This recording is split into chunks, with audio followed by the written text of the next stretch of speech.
Price Lord brothers and sisters. கர்த்தராகிய இயேசு கிறிஸ்துவின் மகா பரிசுத்த நாமத்தினால் எல்லோரையுமே வாழ்த்துகிறேன். ஸோ இந்த கடைசி நாட்கள், கர்த்தருடைய வருகையின் நாட்கள் நெருங்க நெருங்க நம்ம இந்த உலகத்துல நிறைய குழப்பங்கள், பிரச்சனைகள், டிஸ்ட்ராக்ஷன்ஸுக்கு நிறைய காரியங்களை பார்க்குறோம். பட் இதன் மத்தியில கலங்காதபடிக்கு எச்சரிக்கையா இருங்கள் என்று இயேசு கிறிஸ்து நம்மை எச்சரித்திருக்கிறார். நாம் செய்ய வேண்டியது என்ன அப்படிங்கிறத நம்ம இன்னைக்கு ஆராய்ந்து பார்க்கலாம். மத்தேயு அதிகாரம் 24 வசனங்கள் 12 முதல் 14 வரைக்கும் வாசிக்கலாம். Matthew chapter 24 verses 12 to 14. அக்கிரமம் மிகுதியாவதினால் அநேகருடைய அன்பு தணிந்து போம். முடிவு பரியந்தம் நிலை நிற்பவனே ரட்சிக்கப்படுவான். ராஜ்யத்தினுடைய இந்த சுவிசேஷம் பூலோகம் எங்கும் உள்ள சகல ஜாதிகளுக்கும் சாட்சியாக பிரசங்கிக்கப்படும். அப்போது முடிவு வரும். ஆமென். ஆமென். அக்கிரமம் மிகுதியாவதனால் அநேகருடைய அன்பு தணிந்து போம். இன்னைக்கு அநேகருடைய அன்பு தணிந்து போனதை பார்க்கிறோம்.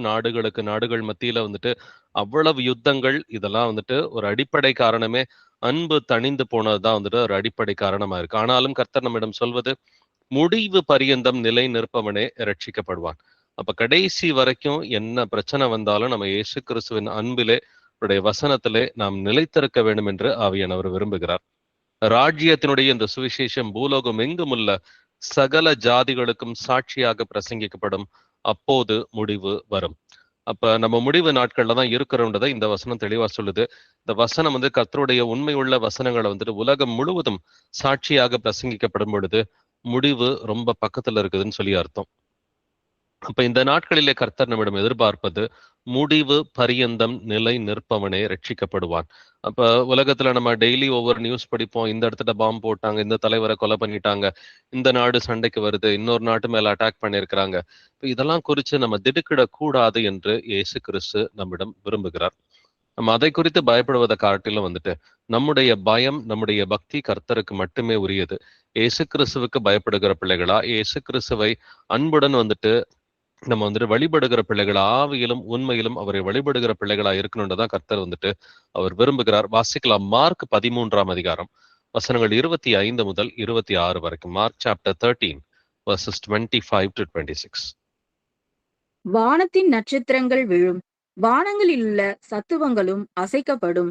அப்பொழுது மனுஷகுமாரன் மிகுந்த வல்லமையோடும் மகிமையோடும் மேகங்களின் மேல் வருகிறதை காண்பார்கள். ஆமென். வானத்தின் நட்சத்திரங்கள் விழும், வானங்களில் உள்ள சத்துவங்களும் அசைக்கப்படும். அப்போதுதான் மனுஷகுமாரன் இந்த பூமியின் மேல் வருவார் என்று எழுதியிருக்கிறது. இந்த உலகத்துல பெரிய பிரளயங்கள், பெரிய போர்கள், யுத்தங்கள், நாடுகளுக்கு நாடுகள் சமாதானம் இல்லாத ஒரு தன்மை, இதனால மனுஷர் பயந்து போகும் பொழுது கர்த்தருடைய வருகை இருக்கும் என்று வேதத்தில் தெளிவாக எழுதியிருக்கிறது. அந்த ஒரு காலகட்டத்துக்குள்ளாரதான் நாம இப்ப பிரவேசித்து இருக்கிறோம். கடந்த ஒரு 6 ஆண்டுகளை மட்டும் நம்ம கவனிச்சு பார்த்தா, முதல்ல கொரோனா வந்துச்சு. உலகம் முழுவதும் மக்கள் பீதி அடைந்தார்கள். அடுத்து பார்த்தாக்க கொரோனாவுக்கு அடுத்து உக்ரைன் போர் ஸ்டார்ட் ஆச்சு. இன்ன வரைக்கும் அது முடிவுக்கு வரல. அதன் பிறகு 2023ல காசாவிலே யுத்தம் தொடங்கியது. அந்த காசாவிலே தொடங்கிய யுத்தம் இன்னைக்கு ஈரான் போராக மாறி இருக்கிறது. அப்ப ஒன்னொன்னா அடுத்தடுத்து பார்த்தாக்க ஒவ்வொரு கண்டமா, ஆசியா கண்டம், ஐரோப்பா கண்டம்னு சொல்லிட்டு நிறைய நாடுகள் மத்தியில யுத்தங்களும் பிரச்சனைகளும் இருக்குது. அப்படின்னாக்க முடிவு ரொம்ப பக்கத்துல இருக்குதுன்னு சொல்லி அர்த்தம். வானங்களில் உள்ள சத்துவங்களும் அசைக்கப்படும். அப்படின்னா நாடுகள் எல்லாமே அசைக்கப்படுவார்கள் என்று கர்த்தர் சொல்றாரு. எல்லா நாடுகளையும் கடைசி நாட்களிலே அசைக்க போகிறேன். எபிரேயர் 12ஆம் அதிகாரத்துல கர்த்தர் சொல்லியிருக்கிறது போல, நான் முன்னாடி ஒரு தடவை அசைச்சது போல பின்னாடி ஒரு முறை அசைப்பேன் என்று அவர் சொல்லியிருக்கிறார். அசையாதது ஒண்ணுதான் கர்த்தருடைய ராஜ்யம், ஒண்ணுதான் அசையாதது. அந்த அசையாத ராஜ்யத்தை பற்றி கொள்கிற பிள்ளைகளா நாம இப்ப நடக்கிற எந்த காரியத்துக்கும் பயப்படாம கர்த்தருக்கு மட்டும் பயப்படணுன்றது கர்த்தருடைய சித்தமா இருக்கிறது. வாசிக்கலாம். லூக்கா 21ஆம் அதிகாரம் வசனங்கள் 26 முதல் 28 வரைக்கும். Look chapter 21 verses 26 to 28. வானத்தின் சத்துவங்கள் அசைக்கப்படும். ஆதலால் பூமியின் மேல் வரும் ஆபத்துக்களுக்கு பயந்து எதிர்பார்த்திருக்கிறதுனால் மனுஷருடைய இருதயம் சோர்ந்து போகும். அப்பொழுது மனுஷகுமாரன் மிகுந்த வல்லமையோடும் மகிமையோடும் மேகத்தின் மேல் வருகிறதை காண்பார்கள். இவைகள் சம்பவிக்க தொடங்கும் போது உங்கள் மீட்பு சமீபமாயிருப்பதால் நீங்கள் நிமிர்ந்து பார்த்து உங்கள் தலைகளை உயர்த்துங்கள் என்றார். ஆமென். ஆமென். வானத்தின் சத்துவங்கள் அசைக்கப்படும். ஆதலால் பூமியின் மேல் வரும் ஆபத்துக்களுக்கு பயந்து எதிர்பார்த்திருக்கிறதுனால் மனுஷருடைய இருதயம் சோர்ந்து போம் என்று எழுதியிருக்கிறது. அப்ப என்ன நடக்க போகுதோ அப்படிங்கிற அந்த பயத்திலே மனிதருடைய இருதயம் எல்லாம் சோர்ந்து போகும். இன்னைக்கு உலகத்துல பல இடங்கள்ல பார்த்தாக்க மனிதர்களுடைய இருதயம் சோர்ந்து போயிருக்குது. 2020 கொரோனா மூலமா வந்துட்டு அந்த முதல் 2 வருஷங்கள் 20, 21 2 வருஷங்கள்ல மனிதர்களுடைய இருதயம் சோர்ந்து போச்சு. 2022 வந்துட்டு அங்க ஐரோப்பாவில் வந்துட்டு உக்ரைன் வார் தொடங்கியது. உக்ரைன்லயும் ரஷ்யாவிலையும் இன்னைக்கு ஐரோப்பாவில் வந்துட்டு நிறைய இடங்கள்ல பார்த்தாக்க விலைவாசிகள் எல்லாம் வந்துட்டு ஏறி இருக்குது. காஸ்ட் ஆஃப் லிவிங் கிரைசிஸ் அப்படின்றது மேலை நாடுகள்ல நிறைய இடத்துல வந்துட்டு இருக்குது. மனுஷருடைய இருதயம் சோர்ந்து போயிருக்கிறத பார்க்க முடியுது. காசா மக்களுடைய இருதயத்தை யோசிச்சு பாருங்க. கடந்த ஒரு 3 ஆண்டுகளா அவர்களுடைய இருதயம் சோர்ந்து போய் தான் இருக்கும். இஸ்ரவேல் தேசத்துல அந்த மக்களுடைய இருதயத்தை யோசிச்சு பாருங்க. எங்கு சென்றாலும் யுத்தம் தான் இஸ்ரவேல் மக்களுக்கு. இப்ப எல்லா இடத்துலயும் ஈரான்கிட்ட வந்துட்டு யுத்தம், லெபனான்ல யுத்தம், காசாவுல யுத்தம், அடுத்து வந்துட்டு யூதேயா சமாரியா பகுதிகளில் வந்துட்டு அந்த மேற்கு கரைன்னு சொல்ற இடத்துல யுத்தம், அடுத்து வந்துட்டு ஹவுதி தீவிரவாதிகள் இருக்கிறாங்க. நிறைய இடத்துல வந்துட்டு அவர்களுக்கு யுத்தம் யுத்தம் யுத்தம் என்று மனிதருடைய இருதயம் சோர்ந்து போய் கொண்டிருக்கிறது. இதன் மத்தியில் இன்னைக்கு வந்துட்டு ஈரான்ல யுத்தம் வந்திருக்குது. அமெரிக்காவும் யுத்தத்துல பங்கெடுத்திருக்குது. எல்லாருடைய இருதயமும் சோர்ந்து போயிருக்குது. இதனால வந்துட்டு அவங்க இந்த ஸ்ட்ரெயிட் ஆஃப் ஹார்மோஸை மூடினதுனால இன்னைக்கு குறிப்பா ஆசிய நாடுகள்ல வந்துட்டு நமக்கு கேஸ், சிலிண்டரு இதெல்லாம் கிடைக்காம கடந்த ஒரு 10 நாட்களா நடந்ததெல்லாம் நமக்கு தெரியும். அநேகருக்கு சிலிண்டர் புக்கிங் நார்மலா கிடைக்கிறது இல்ல. புக் பண்ணவங்களுக்கு இன்னும் வரலைன்னு சொல்றாங்க. வழக்கத்தை விட வந்துட்டு அதிகமா லேட் ஆகுது. 2 கப்பல்ல வந்துட்டு கேஸ் வந்து இறங்குனதுக்கு அவ்வளவு மக்கள் சந்தோஷப்படுறாங்க. ஆனா அந்த 2 கப்பல்லாம் இந்தியாவுக்கு பத்தவே பத்தாது. ஒரு மாசத்துக்கே ஒரு 50 கப்பல் வந்துட்டு இறங்குனாதான் வந்துட்டு மக்களுக்கு கேஸ் ஒரு சிலிண்டராவது ஒரு குடும்பத்துக்கு வந்துட்டு கொடுக்க முடியும். அப்படின்னா இன்னைக்கு நிலைமை இந்த மாதிரி வந்துட்டு ஒரு கடினமான ஒரு நிலைமையில தான் வந்துட்டு இருக்குது. அப்ப மனுஷருடைய இருதயம் கொஞ்சம் கொஞ்சமா சோர்ந்து போகுது. ஆனாலும் மனிதர்களுக்கு எதிர்பார்ப்பு என்ன, இதெல்லாம் சரியாயிடும் பிரதர், ஒரு வாரம் 2 வாரத்துல சரியாயிரும்னு சொல்லி சத்தியம் தெரியாதவர்களா நினைக்கிறாங்க. ஆனா ஆவியானவர் நமக்கு சொல்லிக் கொடுத்தபடி நிலைமை மோசமாகிக்கிட்டே தான் போகும். கர்த்தருடைய வருகை வருவதற்கு முன்னாடி இந்த உலகம் எப்படி இருக்கும்? பூமியின் மேல் வரும் ஆபத்துக்களுக்கு பயந்து எதிர்பார்த்திருக்கிறதுனால் மனுஷருடைய இருதயம் சோர்ந்து போம். அப்பொழுது மனுஷகுமாரன் மிகுந்த வல்லமையோடும் மகிமையோடும் மேகத்தின் மேல் வருகிறதை காண்பார்கள். இயேசு கிறிஸ்துவின் வருகையின் போது இந்த உலகத்துல மக்கள் பயத்துல இருப்பாங்க. இதனாலதான் லூக்கா 18:8 கர்த்தர் சொல்றாரு, மனுஷகுமாரன் வரும்பொழுது இந்த பூமியிலே விசுவாசத்தை காண்பாரோ என்று எழுதியிருக்கிறது. பட் நாம கர்த்தருடைய பிள்ளைகளா, கர்த்தருடைய சரீரமாகிய சபையில அவயவங்களா இருக்கிறவங்க இந்த சூழ்நிலையில என்ன செய்யணும்? நம்ம இப்ப வாசித்த வசனங்கள்ல லூக்கா 21:28 இவைகள் சம்பவிக்க தொடங்கும் போது உங்கள் மீட்பு சமீபமாய் இருப்பதனால் நீங்கள் நிமிர்ந்து பார்த்து உங்கள் தலைகளை உயர்த்துங்கள் என்றார். அப்ப இதெல்லாம் நடக்குது. இன்னைக்கு ஈரான்ல வந்துட்டு யுத்தம் நடக்குது. இஸ்ரவேல் எப்பொழுதும் ஒரு 2-3 வருஷமாவே யுத்தத்துல இருக்குது. நிறைய நாடுகள் சண்டை போட்டுக்கிறாங்க. அந்த உலகம் முழுவதும் வந்துட்டு சிலிண்டர் கிடைக்கல, அது இதுன்னு சொல்லிட்டு பிரச்சனை வருதுன்னா, இவைகள் சம்பவிக்க தொடங்கும் போது உங்கள் மீட்பு சமீபமாய் இருப்பதால், நம்முடைய மீட்பு சமீபமாய் இருக்கிறது பிரதர்ஸ் அண்ட் சிஸ்டர்ஸ். அதனால நாம என்ன செய்யணும்? நீங்கள் நிமிர்ந்து பார்த்து உங்கள் தலைகளை உயர்த்துங்கள். இப்ப தலைகளை உயர்த்துங்கள் என்று ஆவிக்குரிய ரீதியில கர்த்தர் சொல்லியிருக்கிறார். அப்படின்னா எப்பொழுதும் ஜெபத்திலே விழித்திருக்கணும், விழித்திருந்து ஜெபிக்கிறவர்களா இருக்கணும். நேரத்தை வந்துட்டு வீணடிக்காம நேரத்தை கர்த்தருக்காக பயன்படுத்துகிற பிள்ளைகளா இருக்கணும். வாசிக்கலாம் கொலோசியர் 4:5 வசனம். கொலோசியன்ஸ் 4:5. புறம்பே இருக்கிறவர்களுக்கு முன்பாக ஞானமாய் நடந்து காலத்தை பிரயோஜனப்படுத்திக் கொள்ளுங்கள். ஆமென். ஆமென். புறம்பே இருக்கிறவர்களுக்கு முன்பாக ஞானமாய் நடந்து. யார் இந்த புறம்பே இருக்கிறவர்கள்? சபைக்கு வெளியில இருக்கிறவங்களை பார்த்துதான் புறம்பே இருக்கிறவர்கள் என்று ஆவியானவர் எழுதியிருக்கிறார். இப்ப சபைக்கு வெளியில யார் இருக்கிறா? புறஜாதிகள் இருக்கிறாங்க, கள்ள கிறிஸ்தவர்கள் இருக்கிறாங்க. அவர்களுக்கு முன்பாக நாம் ஞானமாய் நடந்து கொள்ள வேண்டும். அப்ப நம்மை நாமே நிதானித்து பார்க்கலாம். நம்ம அவர்களுக்கு முன்னாடி ஞானமா நடந்துக்கிறோமா? நம்ம டெய்லி வேலை பார்க்குற இடத்துல, இல்ல நம்ம அக்கம் பக்கத்துல வந்துட்டு அண்டை வீடு வந்துட்டு இருக்குது. அவங்க எல்லாம் புறஜாதிகளா இருக்கலாம், இல்ல கள்ள கிறிஸ்தவர்களா இருக்கலாம். அவர்களுக்கு முன்பாக ஞானமாய் நாம் நடந்து கொள்ளுகிறோமா? நம்முடைய நேரத்தையும் காலத்தையும் வந்துட்டு பிரயோஜனப்படுத்தி கொள்ளுகிறோமா? நேரத்தை வீணடிக்க கூடாதுன்னு கர்த்தர் சொல்றாரு. அப்ப கேளிக்கைகளா இருக்கட்டும், வேற எந்த காரியங்களா இருக்கட்டும், நேரத்தை வந்துட்டு வீணடிக்காம, இன்னைக்கு அநேகர் வந்துட்டு நான் தீர்க்க தரிசனத்தை நியூஸா பாக்குறேன்னு சொல்லிட்டு நியூஸ்லயே நிறைய நேரத்தை செலவு பண்றவங்களும் இருக்கிறாங்க. யூடியூப்ல, ஃபேஸ்புக்ல, இன்ஸ்டாகிராம்லன்னு சொல்லிட்டு நியூஸ் பாக்குறேன்னு சொல்லிட்டு அதுலயே நேரத்தை வந்துட்டு செலவு பண்ற அதிகமான கிறிஸ்தவர்களும் இருக்கத்தான் செய்யறாங்க. கர்த்தர் சொல்றாரு, காலத்தை பிரயோஜனப்படுத்திக் கொள்ளுங்கள். வாசிக்கலாம் எபேசியர் 5 வசனங்கள் 15 முதல் 17 வரைக்கும். Ephesians chapter 5 verses 15 to 17. ஆனபடியினாலே நீங்கள் ஞானமற்றவர்களைப் போல நடவாமல் ஞானமுள்ளவர்களைப் போல கவனமாய் நடந்து கொள்ள பார்த்து நாட்கள் பொல்லாதவைகளானதால் காலத்தை பிரயோஜனப்படுத்திக் கொள்ளுங்கள். ஆகையால் நீங்கள் மதியற்றவர்களாய் இராமல் கர்த்தருடைய சித்தம் இன்னதென்று உணர்ந்து கொள்ளுங்கள். ஆமேன். ஆனபடியினாலே நீங்கள் ஞானமற்றவர்களைப் போல நடவாமல் ஞானம் உள்ளவர்களைப் போல கவனமாய் நடந்து கொள்ள பார்த்து. அப்ப நாம வந்துட்டு ஞானமற்றவர்களை போல இருக்கக்கூடாது, ஞானம் உள்ளவர்களை போல கவனமா நடந்து கொள்ளணும். இப்ப ஞானம் உள்ளவர்கள் என்ன செய்வாங்க? நாட்கள் பொல்லாதவைகள் ஆனதால் காலத்தை பிரயோஜனப்படுத்திக் கொள்ளுங்கள். அப்ப இந்த நாட்கள் பொல்லாத நாட்களா இருக்கிறது. இன்னைக்கு யுத்தங்களும் பிரச்சனைகளும் வந்துட்டு இருக்கிற நேரத்துல நாட்கள் பொல்லாத நாட்களா இருக்கிறதுனால காலத்தை பிரயோஜனப்படுத்திக் கொள்ளுங்கள். ஆகையால் நீங்கள் மதியற்றவர்களாயிராமல் கர்த்தருடைய சித்தம் இன்னதென்று உணர்ந்து கொள்ளுங்கள். யாருங்க மதியற்றவர்கள்? கர்த்தருடைய சித்தம்னா என்னன்னே தெரியாதவங்க தான் மதியற்றவர்கள் என்று வேதம் சொல்கிறது. இப்ப இயேசுவுக்கு எது பிடிக்கும் எது பிடிக்காது அப்படின்றது தெரியாம தப்பான முடிவுகள் எடுக்கிறவங்க தான் வந்துட்டு மதியற்றவர்கள் என்று வேதம் சொல்கிறது. இயேசு கிறிஸ்துவுக்கு எது பிடிக்கும் எது பிடிக்காதுன்னு ஆவியானவர் நமக்கு தெளிவாவே உணர்த்தி இருக்கிறார். நம்ம பல மாதங்களா அல்லது பல வருஷங்களா வந்துட்டு வசனங்களை ரெகுலரா கேட்டுக்கிட்டு தான் வந்துட்டு இருக்கிறோம், இல்ல வாசிச்சுக்கிட்டு ஆராய்ச்சி பண்ணிக்கிட்டு தான் இருக்கிறோம். அப்படின்னா எந்த நேரத்துல எந்த முடிவு எடுக்கணும்? குறிப்பா இந்த நாட்களிலும் கூட இந்த யுத்தங்கள், இப்ப நாளைக்கு இந்தியாவுல யுத்தம் வருதுன்னு சொன்னாக்க எந்த ஊர்ல இருக்கணும் எந்த ஊர்ல இருக்கக்கூடாதுன்றதை ஆவியானவர் நிச்சயமா உணர்த்துவார். இல்ல ஒரு இச்சை நிமித்தமா பொருளாசை நிமித்தமா இருக்கக்கூடாத ஊர்ல போய் மாட்டிக்கிட்டோம்னாக்க லோத்துக்கு வந்த சேதத்தை போலதான் வந்துட்டு நிறைய குடும்பங்களுக்கு வந்துட்டு வரும். நம்ம இப்பவே ஜெபிக்க ஆரம்பிக்கணும். கர்த்தரே, ஏசப்பா, நான் எந்த ஊர்ல இருக்கணும், என்னுடைய குடும்பம் வந்துட்டு எந்த ஊர்ல இருக்கணும், எங்களுக்கு உணர்த்துங்க ஆண்டவரே.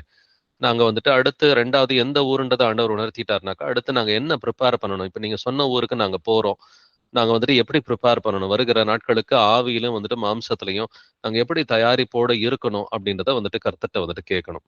கேட்டு நம்ம தயாரிப்போட இருக்கணுன்றதான் கர்த்தருடைய வந்துட்டு சித்தமா இருக்கிறது.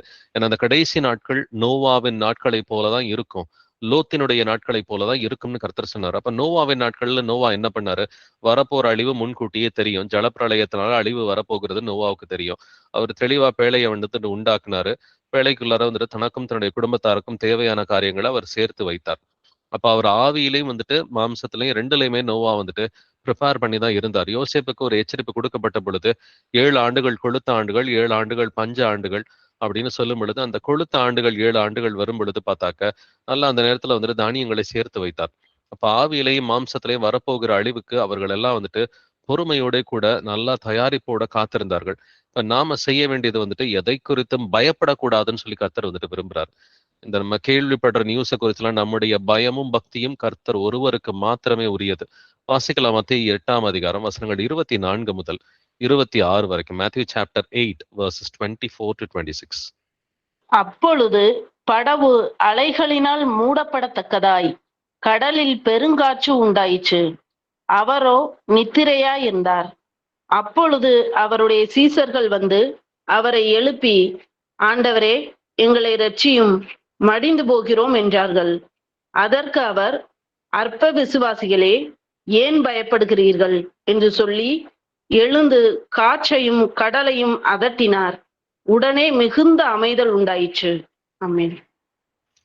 அவன் இயேசு கிறிஸ்துவுக்கு தெரியாதுங்களா? அப்பொழுது வந்துட்டு காற்றும் கடலும் கொந்தளிக்குதுன்னு அவருக்கு தெரியாதா? ஆனா அவர் என்ன பண்ணாரு? வந்துட்டு அவர் வந்துட்டு நல்லா தூங்கிக்கிட்டு இருந்தாருன்னு சொல்லி வேதம் சொல்லுது இல்லைங்களா? இயேசு கிறிஸ்து படகுல தூங்கிட்டு இருக்கிறாரு. ஆனா இவங்க வந்துட்டு என்ன சொல்றாங்க? ஆண்டவரே, எங்களை இரட்சியும், மடிந்து போகிறோம், உமக்கு கவலை இல்லையா அப்படின்ற வார்த்தையெல்லாம் வந்துட்டு இயேசு கிறிஸ்து கிட்ட வந்துட்டு சொல்றாங்க. இயேசு கிறிஸ்து என்ன சொல்றாரு? அற்ப விசுவாசிகளை ஏன் பயப்படுகிறீர்கள்? அப்ப பயப்படுறவங்க எல்லாருமே அற்ப விசுவாசிகள் என்று வேதத்துல தெளிவாவே வந்துட்டு எழுதி இருக்குது. நாம பயப்படக்கூடாது. என்ன பிரச்சனை வந்தாலும், நாளைக்கு இந்தியாவே யுத்தத்துக்கு வந்துட்டு போனாலும் நாம் பயப்படக்கூடாது. கர்த்தர்ட்ட கேட்டு, ஆண்டவரே, எந்த ஊர்ல இருக்கணும் எந்த ஊர்ல இருக்கக்கூடாது, எப்படி ப்ரிப்பேர் ஆகணுன்றதை வந்துட்டு ஆண்டவர்கிட்ட கேட்டு நாம வந்துட்டு கர்த்தர் மேல முழு விசுவாசத்தோடு இருக்கிற பிள்ளைகளா வந்துட்டு இருக்கணும். இப்ப இவையெல்லாம் நமக்கு இந்த வசனங்கள்லாம் புதுசு கிடையாது. சொல்ல போனாக்க ஒரு சில ஆண்டுகளுக்கு முன்னாடியே ஆவியானவர் வந்துட்டு இந்த காரியங்கள்லாம் வெளிப்படுத்தினதுனால இதெல்லாம் ஒரு சில சகோதரர்கள் 10 ஆண்டுகளா 9 ஆண்டுகளா எதிர்பார்த்துக்கிட்டு இருக்கிறாங்க. இப்படியெல்லாம் வந்துட்டு நடக்கும் அப்படின்ற தீர்க்க தரிசனங்கள் ஆவியானவர் முன்கூட்டியே வந்துட்டு வெளிப்படுத்தினதுனால நல்ல தயாரிப்போடு இருக்கிற அநேக குடும்பங்களும், ஆவியிலையும் மாம்சத்திலையும் தயாரிப்போடு இருக்கிற அநேக குடும்பங்கள் வந்துட்டு நம்மோட கூட இருக்கத்தான் வந்துட்டு செய்றாங்க. அப்படின்னாக்க நம்ம அற்ப விசுவாசிகளா பயப்படக்கூடாது. பயம் வந்துருச்சுனாக்க அங்க வந்துட்டு கண்டிப்பா கீழ்ப்படிதல் வந்துட்டு இருக்காது. கர்த்தருடைய சிந்தை நிச்சயமாவே இருக்கக்கூடாது. அப்ப எந்த நேரத்திலையும் எந்த காரியத்தை குறித்தும் பயம் என்பது நமக்கு இருக்கக்கூடாது. பயத்தை கொடுக்கிறவன் பிசாசு தான் பயத்தை கொடுப்பான். கர்த்தர் வந்துட்டு நமக்கு தைரியத்தை கொடுப்பாருன்னு எழுதி இருக்குது. அப்படின்னாக்கா நம்ம கர்த்தருக்கு மட்டும்தான் பயப்படுகிற பிள்ளைகளா இருக்கணும். வாசிக்கலாம் மத்தேயு 10:28 Matthew 10:28. ஆத்துமாவை கொல்ல வல்லவர்களாயிராமல் சரீரத்தை மாத்திரம் கொல்லுகிறவர்களுக்கு நீங்கள் பயப்பட வேண்டாம். ஆத்துமாவையும் சரீரத்தையும் நரகத்திலே அழிக்க வல்லவருக்கே பயப்படுங்கள். ஆமேன். ஆமென். நம்ம எந்த சிச்சுவேஷனுக்கும் பயப்பட வேண்டாம். எந்த மனிதனுக்கும் நம்ம வந்துட்டு பயப்பட வேண்டாம். நம்ம ஆத்துமாவை கொல்ல வல்லவர்களாயிராமல் சரீரத்தை மாத்திரம் கொல்லுகிறவர்களுக்கு நீங்கள் பயப்பட வேண்டாம். எந்த மனுஷனுக்கும் பயப்பட வேண்டாம். ஏன்னா மனுஷனுக்கு பயப்பட கண்ணியை வருவிக்கும் என்று எழுதி இருக்கிறது இல்லைங்களா? அதே போல இன்னைக்கு யுத்தம் நடக்குதுன்றப்ப யுத்தத்துக்கும் நம்ம பயப்பட வேண்டிய அவசியம் இல்லை. நம்ம வந்துட்டு ஆபிரகாம போல இருந்தாக்க கரெக்டான இடத்துல வைப்பாரு. ஏன்னா இன்னைக்கு ஆபிரகாமும் லோத்தும் ஒருவரை விட்டு ஒருவர் பிரியும் பொழுது பாத்தீங்கன்னாக்கா ஆபிரகாமுக்கு சண்டை பிரச்சனை இல்லாத இடத்துல கர்த்தர் கொண்டு போய் வந்துட்டு வச்சுட்டாரு. ஆனா லோத் எங்க போய் மாட்டிக்கிட்டாரு? அவரு சோதோம் குமாரால போய் மாட்டிக்கிட்டாரு. கடைசியில கிளம்புப்பான்னு சொன்னப்ப கூட அவருக்கு கிளம்புறதுக்கு வந்துட்டு மனசு இல்லை.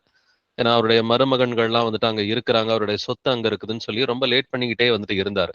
அப்ப முன்கூட்டியே கர்த்தர்ட்ட ஜெபம் பண்ணி, ஆண்டவரே நாங்க எப்படி ப்ரிப்பேர் பண்ணணும்னு சொல்லி நம்ம எல்லாத்தையும் வந்துட்டு ஆபிரகாமை போல கர்த்தர் கையில நம்ம ஒப்பு கொடுத்துட்டோம்னு சொன்னாக்க எதை குறித்தும் பயப்பட வேண்டிய அவசியம் இல்லை.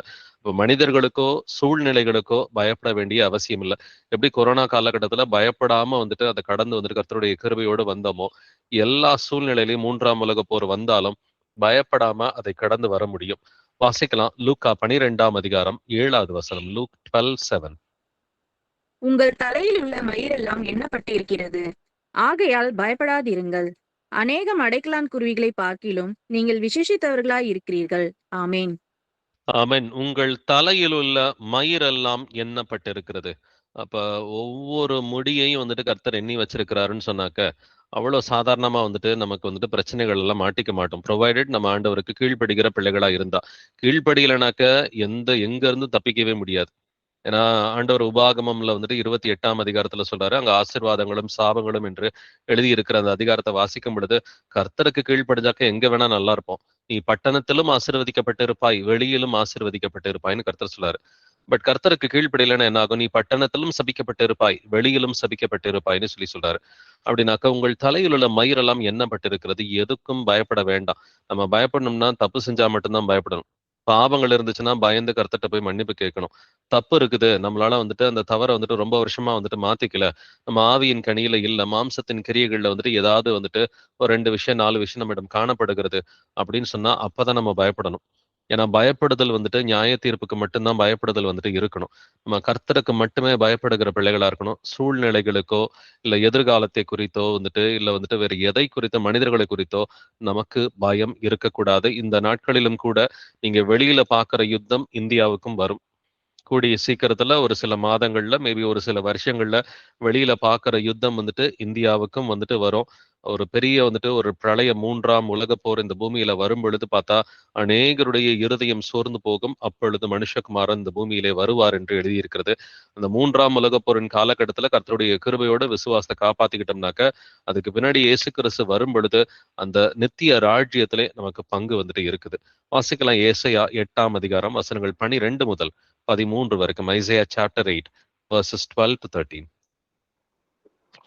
இந்த ஜனங்கள் கட்டுப்பாடு என்று சொல்லுகிறதையெல்லாம் நீங்கள் கட்டுப்பாடு என்று சொல்லாமலும், அவர்கள் பயப்படுகிற பயத்தின்படி நீங்கள் பயப்படாமலும் கலங்காமலும் சேனைகளின் கர்த்தரையே பரிசுத்தம் பண்ணுங்கள்.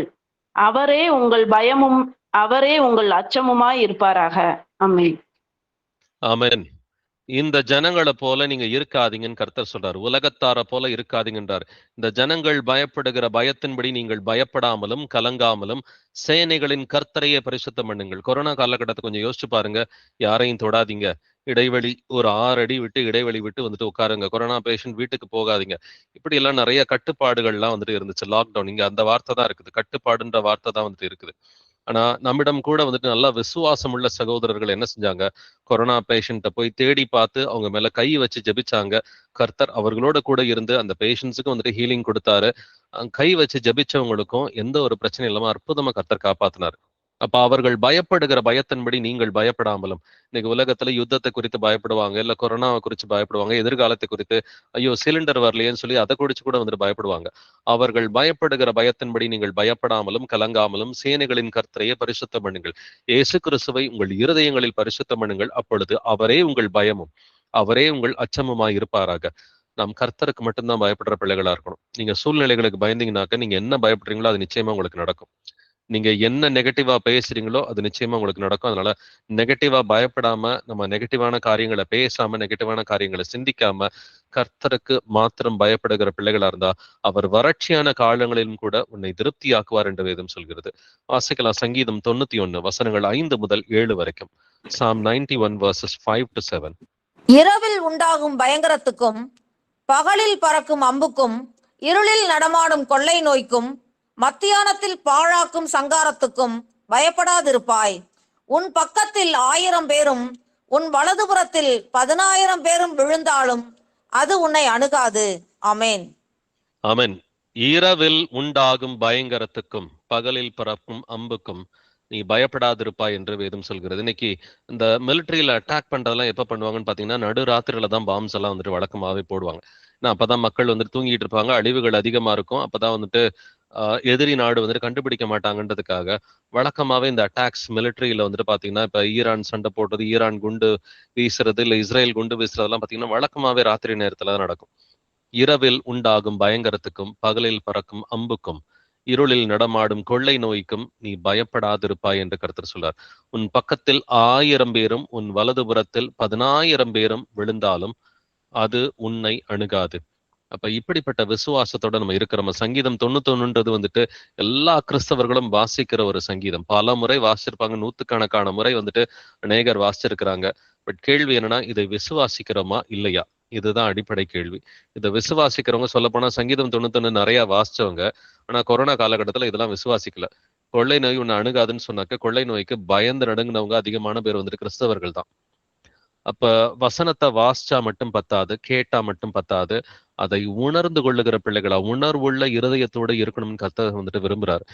உணர்வுள்ளவர்கள், உணர்ந்து கொள்கிறவர்கள் பலன் கொடுப்பார்கள், உணராதவர்கள் பலன் கொடுக்க மாட்டார்கள் என்றும் எழுதியிருக்கிறது. வாசிக்கலாம் வெளிப்படுத்தின விசேஷம் 3ஆம் அதிகாரம் 10வது வசனம். ரெவலேஷன் 3:10. என் பொறுமையை குறித்து சொல்லிய வசனத்தை நீ காத்து கொண்டபடியினால் பூமியில் குடியிருக்கிறவர்களை சோதிக்கும்படியாக பூச்சகரத்தின் மேலெங்கும் வரப்போகிற சோதனை காலத்திற்கு தப்பும்படி நானும் உன்னை காப்பேன். ஆமேன். இந்த கடைசி நாட்களிலும் கூட பிலடெல்பியா சபை, கர்த்தருக்கு பிடித்தமான ஒரு பிலடெல்பியா சபை, ஒரு கொஞ்சோண்டு மக்கள் வந்துட்டு இந்த பூமியில இருக்கிறாங்க. இயேசு கிறிஸ்துவின் வசனங்களை வந்துட்டு அப்படியே கடைபிடிக்கிற பிள்ளைகள் நம்மை போல உலகம் முழுவதும் ஒரு சிறிய கூட்டம் இருக்கிறது. கர்த்தர் என்ன சொல்றாரு? என் பொறுமையை குறித்து சொல்லிய வசனத்தை நீ காத்து கொண்டபடியினால் பூமியில் குடியிருக்கிறவர்களை சோதிக்கும்படியாக பூச்சக்கரத்தின் மேலெங்கும் வரப்போகிற சோதனை காலத்திற்கு தப்பும்படி நானும் உன்னை காப்பேன். சோதனை காலம் இங்கிலீஷ்ல பாத்தீங்கன்னா தி அவர் ஆஃப் டெம்டேஷன் சொல்லி எழுதியிருக்கு. எல்லாம் ஒரு நாளிகையிலே அழிய போகிறது என்று வெளிப்படுத்தின விஷயத்துல எழுதியிருக்குது. பலமான பட்டணமே, மகா நகரமே, நீ ஒரே நாளிகையிலே அழிந்தாயே அப்படிங்கிற வார்த்தைகள் வெளிப்படுத்தின விசேஷம் 17ஆம் அதிகாரத்திலையும் 18ஆம் அதிகாரத்திலையும் இருக்கும். இங்கேயுமே அந்த ஒரு நாளிகை, அந்த சோதனை காலம் என்பது இங்கிலீஷ்ல தி அவர் ஆஃப் டெம்டேஷன். எல்லாருமே சோதனைக்குள்ளார போகிற ஒரு காலகட்டம் தாங்க இந்த காலகட்டம். இந்த சோதனை நாட்களிலும் கூட நம்ம கர்த்தர் மேல விசுவாசமா இருந்தோம்னு சொன்னாக்க நிச்சயமா கர்த்தர் வந்துட்டு ரட்சிப்பார்.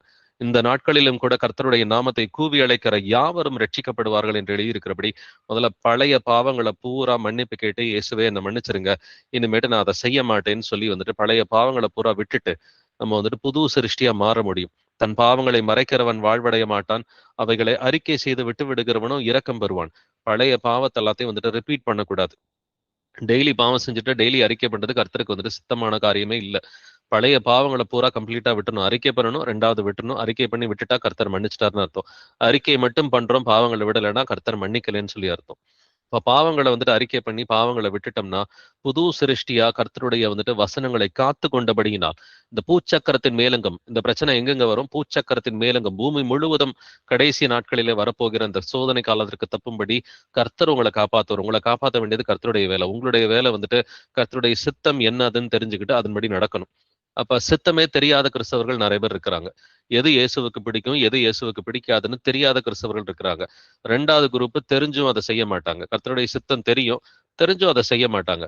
நாம எப்படி இருக்கணும்னா, கர்த்தருடைய சித்தத்தை வந்துட்டு ஆராய்ச்சி செய்கிற பிள்ளைகளா, எது இயேசுப்பாவுக்கு பிடிக்கும் பிடிக்காதுன்றது தெரிஞ்சுக்கிட்டு அதன்படி நடக்கிற பிள்ளைகளா இருக்கணும். சில நேரம் கர்த்தருடைய சித்தம் நம்முடைய விருப்பத்திற்கு வந்துட்டு மாறாக இருக்கும். நம்முடைய விருப்பம் ஒரு மாதிரி இருக்கும், கர்த்தர் வந்துட்டு இதெல்லாம் செய்யாதுன்னு சொல்லுவார். சில நேரங்கள் இந்த நாட்கள்ல வந்துட்டு ஒரு சில சகோதரர்களுக்கு நிறைய பேருக்கு சொல்லியிருக்கிறார், நீ இந்தந்த நாட்டுக்கெல்லாம் போகாத, நீ மேலை நாடுகளுக்கு போகாத, சம்பாதிக்கணுன்றது வந்துட்டு பிரைமரியா வச்சுக்காத, நீ அமெரிக்காவுக்கோ ஐரோப்பாவுக்கோ இல்ல வந்துட்டு இந்த வளைகுடா நாடுகளுக்கு, மத்திய கிழக்கு நாடுகளுக்கெல்லாம் வந்துட்டு போகாதீங்க அப்படின்னு கர்த்தர் நிறைய சகோதரர்களுக்கு சொல்லி நிறைய பேரை முன்கூட்டியே பாதுகாத்து வச்சிருக்கிறார்.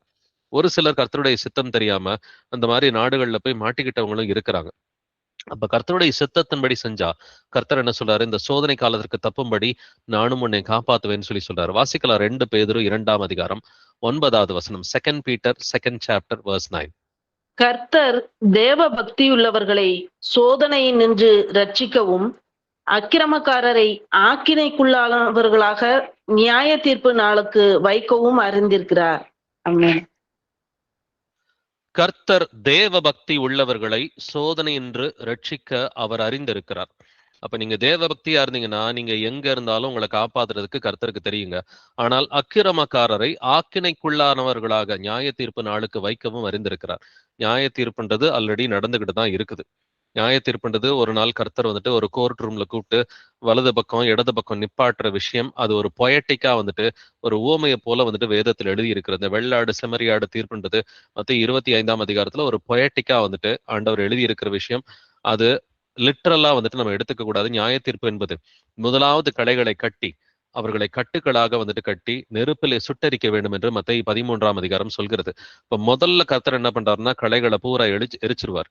அவருடைய வருகைக்கு முன்னாடி வந்துட்டு கோதுமை மணிகள் எல்லாம் வந்துட்டு பாதுகாத்துட்டு இந்த பூமியிலே வச்சு பாதுகாத்துட்டு களைகளை வந்துட்டு அவர் முழுமையா அழிச்சிருவாரு. இதுதான் வந்துட்டு நியாய தீர்ப்பு. கர்த்தருக்கு சித்தமானால் இதை குறித்து நம்ம இன்னொரு வாரம் இந்த நியாய தீர்ப்பை குறித்து ரொம்ப டீட்டெயில்டா வந்துட்டு டிஸ்கஸ் பண்ணலாம். பட் அக்கிரமக்காரரை ஆக்கினைக்குள்ளானவர்களாக நியாய தீர்ப்பு நாளுக்கு அவர் வைத்திருக்கிறார் இல்லைங்களா? அப்படின்னா இந்த நாட்கள்ல வந்துட்டு யார் அதிகமா மரிக்க போறான்னு சொன்னாக்கா அக்கிரமக்காரர் துன்மார்க்கரை சங்கரிப்பேன்னு சொல்லியிருக்கிறார். கர்த்தருடைய வருகைக்கு முன்னாடி நான் கெட்டவங்களை எல்லாம் கொன்றுவேன் கர்த்தர் சொல்லியிருக்கிறாரு. அநேகர் இன்னைக்கு போர்ல சாகுறவங்க எல்லாம் துன்மார்க்கரா தான் இருக்கிறாங்க. எப்படி லோத்தை எடுத்துட்டு அந்த ஊரை அழிச்சாரோ கர்த்தன் வந்துட்டு சோதம் குமாராவை அழிச்சாரோ, இன்னைக்குமே ஒரு நீதிமான் இருந்தாக்கா அந்த நீதிமான் அந்த ஊர்ல இருந்து எடுத்துட்டு தான் அந்த ஊரை வந்துட்டு கர்த்தர் அழிப்பார். 10 நீதிமான்கள் இருந்தா அந்த ஊரே பாதுகாக்கப்படும். இப்போ உங்க ஊர் பாதுகாப்பா இருக்கணும்னாக்க 10 நீதிமான்களை எப்படியாவது சேர்த்து வச்சுக்கோங்க. கர்த்தர் ஆபிரகாமுக்கு கொடுத்த வாக்குத்தத்தம் இன்றைக்கும் இருக்கிறது. 10 நீதிமான்கள் இருந்தா அந்த ஊரை அழிக்க மாட்டேன்னு சொல்லி இருக்கிறார். அப்ப வேகமா கொஞ்சம் ஊழியத்தை பாருங்க. வேகமா ஊழியம் பார்த்தா உங்க ஊர்ல வந்துட்டு 10 நீதிமான்களின் குடும்பங்கள் இருந்துச்சுன்னா உங்க ஊர் 3ஆம் உலக போரே வந்தாலும் அது பாதுகாப்பா நிச்சயமா வந்துட்டு இருக்கும். அப்படி இல்லைன்னாக்கா 1-2 பேர் தான் இருக்கிறாங்கன்னா அந்த நீதிமான்கள் எடுத்துட்டு அந்த ஊரை கர்த்தர் அழிக்கிறதுக்கும் தயங்க மாட்டார். ஏன்னா இது கோபாக்கினின் நாட்களா இருக்கிறது. அப்ப நாம வந்துட்டு தேவ பக்தி உள்ளவர்களா இருந்தா நம்மை ரட்சிப்பதற்கு கர்த்தர் அறிந்தவராய் இருக்கிறார். வாசிக்கலாம் சங்கீதம் 112 வசனம் 1. Psalm 112 verse 1. அல்லேலூயா. கர்த்தருக்கு பயந்து அவருடைய கட்டளைகளில் மிகவும் பிரியமாய் இருக்கிற மனுஷன் பாக்கியவான். ஆமென். ஆமென். அல்லேலூயா. கர்த்தருக்கு பயந்து அவருடைய கட்டளைகளில் மிகவும் பிரியமா இருக்கிற மனுஷன் பாக்கியவான். அப்ப கர்த்தருடைய கட்டளைகள்ல வந்துட்டு பிரியமா இருக்கணும். எப்படி பிரியமா இருக்கணும்? மிகவும் பிரியமா இருக்கிற மனுஷன் பாக்கியவான். அப்ப அந்த கட்டளைகளை வந்துட்டு வாசிக்கிறோமா? ஒரு முறையாவது வேதத்தை முழுமையா வரிசையா வாசிச்சிருக்கிறோமா? நம்மை நாமே நிதானித்து அறிவோம். ஒரு தடவையாவது பைபிளை வந்துட்டு நம்ம ஆதி ஆகமத்துல இருந்து வெளிப்படுத்தின விசேஷம் வரைக்கும் முழுமையா வாசிச்சிருக்கிறோமா? வாசிக்கலைனாக்க நம்ம கர்த்தரை அதிகமா தேடலைன்னு சொல்லி அர்த்தம். புதிய ஏற்பாடை குறைஞ்சபட்சம் ஒரு 3-4 தடவையாவது படிச்சிருக்கிறோமா அப்படின்றத யோசிச்சு பார்க்கலாம். ஒரு நாளைக்கு ஒரு அதிகாரம் படிச்சா கூட புதிய ஏற்பாட்டுல வந்துட்டு 260 நாள்ல 260 அதிகாரங்களை படிச்சு முடிச்சிடலாம். அப்ப இது ஒரு வருஷத்தோட ஒரு கம்மி தான். ஒரு 9 மாசங்கள் தான் எடுக்கும். அப்ப லைஃப்ல வந்துட்டு பல வருஷங்கள் அநேகருக்கு கடந்து போயிருக்கும். ஒரு சிலருடைய வயசு வந்துட்டு 50, 60, 70 கூட வந்துட்டு இருக்கும். அப்ப நிறைய காலங்களை நம்ம வீணடிச்சிருக்கிறோம்னு சொல்லி அர்த்தம். ஒரு நாளைக்கு ஒரே ஒரு அதிகாரத்தை நிதானமா உட்காந்து படிச்சிருந்தா கூட நம்ம புதிய ஏற்பாட்டுல 260 அதிகாரத்தை வந்துட்டு 260 நாட்கள்ல, ஒரு வருஷத்துக்கு 365 நாள் இருக்கு. சோ அதுல 100 நாட்களை விட்டுட்டோம்னா கூட 260 நாட்கள்ல வந்துட்டு அழகா புதிய ஏற்பாடை படிச்சிருக்கலாம். இப்படி ஒரு 3 வருஷம் படிச்சிருந்தோம்னா அழகா வந்துட்டு 3 தடவை புதிய ஏற்பாடு வந்துட்டு படிச்சிருக்கலாம். நம்மோடு கூட இருக்கிற சிறு பிள்ளைகள்ல வந்துட்டு அநேகர் வந்துட்டு புதிய ஏற்பாடு 5 தடவை 7 தடவை 8 தடவை எல்லாம் வந்துட்டு படிச்சிருக்காங்க. பழைய ஏற்பாடை கூட சிறு பிள்ளைகள் 20 வயசுக்கு உட்பட்ட பிள்ளைகளை நான் சொல்றேன். 20 வயசுக்கு உட்பட்ட பிள்ளைகள் நம்மள அநேகர் வந்துட்டு பார்த்தாக்க பைபிள வந்துட்டு 1 தடவை 2 தடவை 3 தடவை படிச்சிருக்கிறாங்க. இப்ப சிறு பிள்ளைகளே படிக்கிறாங்கன்றப்ப பெரியவங்க படிக்கலைனாக்கா நம்ம வேதத்தில் பிரியமா இல்ல. அப்ப யார் பாக்கியவான்? கர்த்தருடைய கட்டளைகளில் மிகவும் பிரியமா இருக்கிற மனுஷன் பாக்கியவான். இந்த நாட்கள்ல தான் வந்துட்டு வேதத்தை நல்லா ஆராய்ந்து பார்த்து நல்லா தனிப்பட்ட ஜெபம் செய்து இயேசு கிறிஸ்துவின் வருகையின் சுவிசேஷத்தை அநேகருக்கு அறிவிக்க வேண்டிய ஒரு காலகட்டமா இருக்கிறது. அப்ப முதல்ல நம்ம பயப்படக்கூடாதுன்னு கர்த்தர் சொல்றாரு. நம்முடைய பயமும் பக்தியும் கர்த்தருக்கு மட்டுமே உரியது. வாசிக்கலாம் சங்கீதம் 112 வசனம் 7. Psalm 112 verse 7. துர்ச்செய்தியை கேட்கிறதினால் பயப்படான். அவன் இருதயம் கர்த்தரை நம்பி திடனாயிருக்கும். ஆமேன். துர்செய்தியை கேட்கிறதுனால் பயப்படான். அப்ப இன்னைக்கு ஈரான்ல குண்டு விழுந்துருச்சு, இந்தியாவுல குண்டு விழுந்துருச்சுன்னு சொன்னாலும் அவன் பயப்பட மாட்டான். யாருங்க? அந்த முதல் வசனத்துல ஒருத்தனை பத்தி பேசியிருக்கு இல்லைங்களா? கர்த்தருக்கு பயந்து அவருடைய கட்டளைகளில் மிகவும் பிரியமா இருக்கிற மனுஷன் பாக்கியவான். கர்த்தருடைய கட்டளைகள்ல ஒருத்தர் மிகவும் பிரியமா இருந்தானாக்க அவன் துர்செய்தியை கேட்கும் பொழுது பயப்பட மாட்டான். அவன் இருதயம் கர்த்தரை நம்பி திடனா இருக்கும்.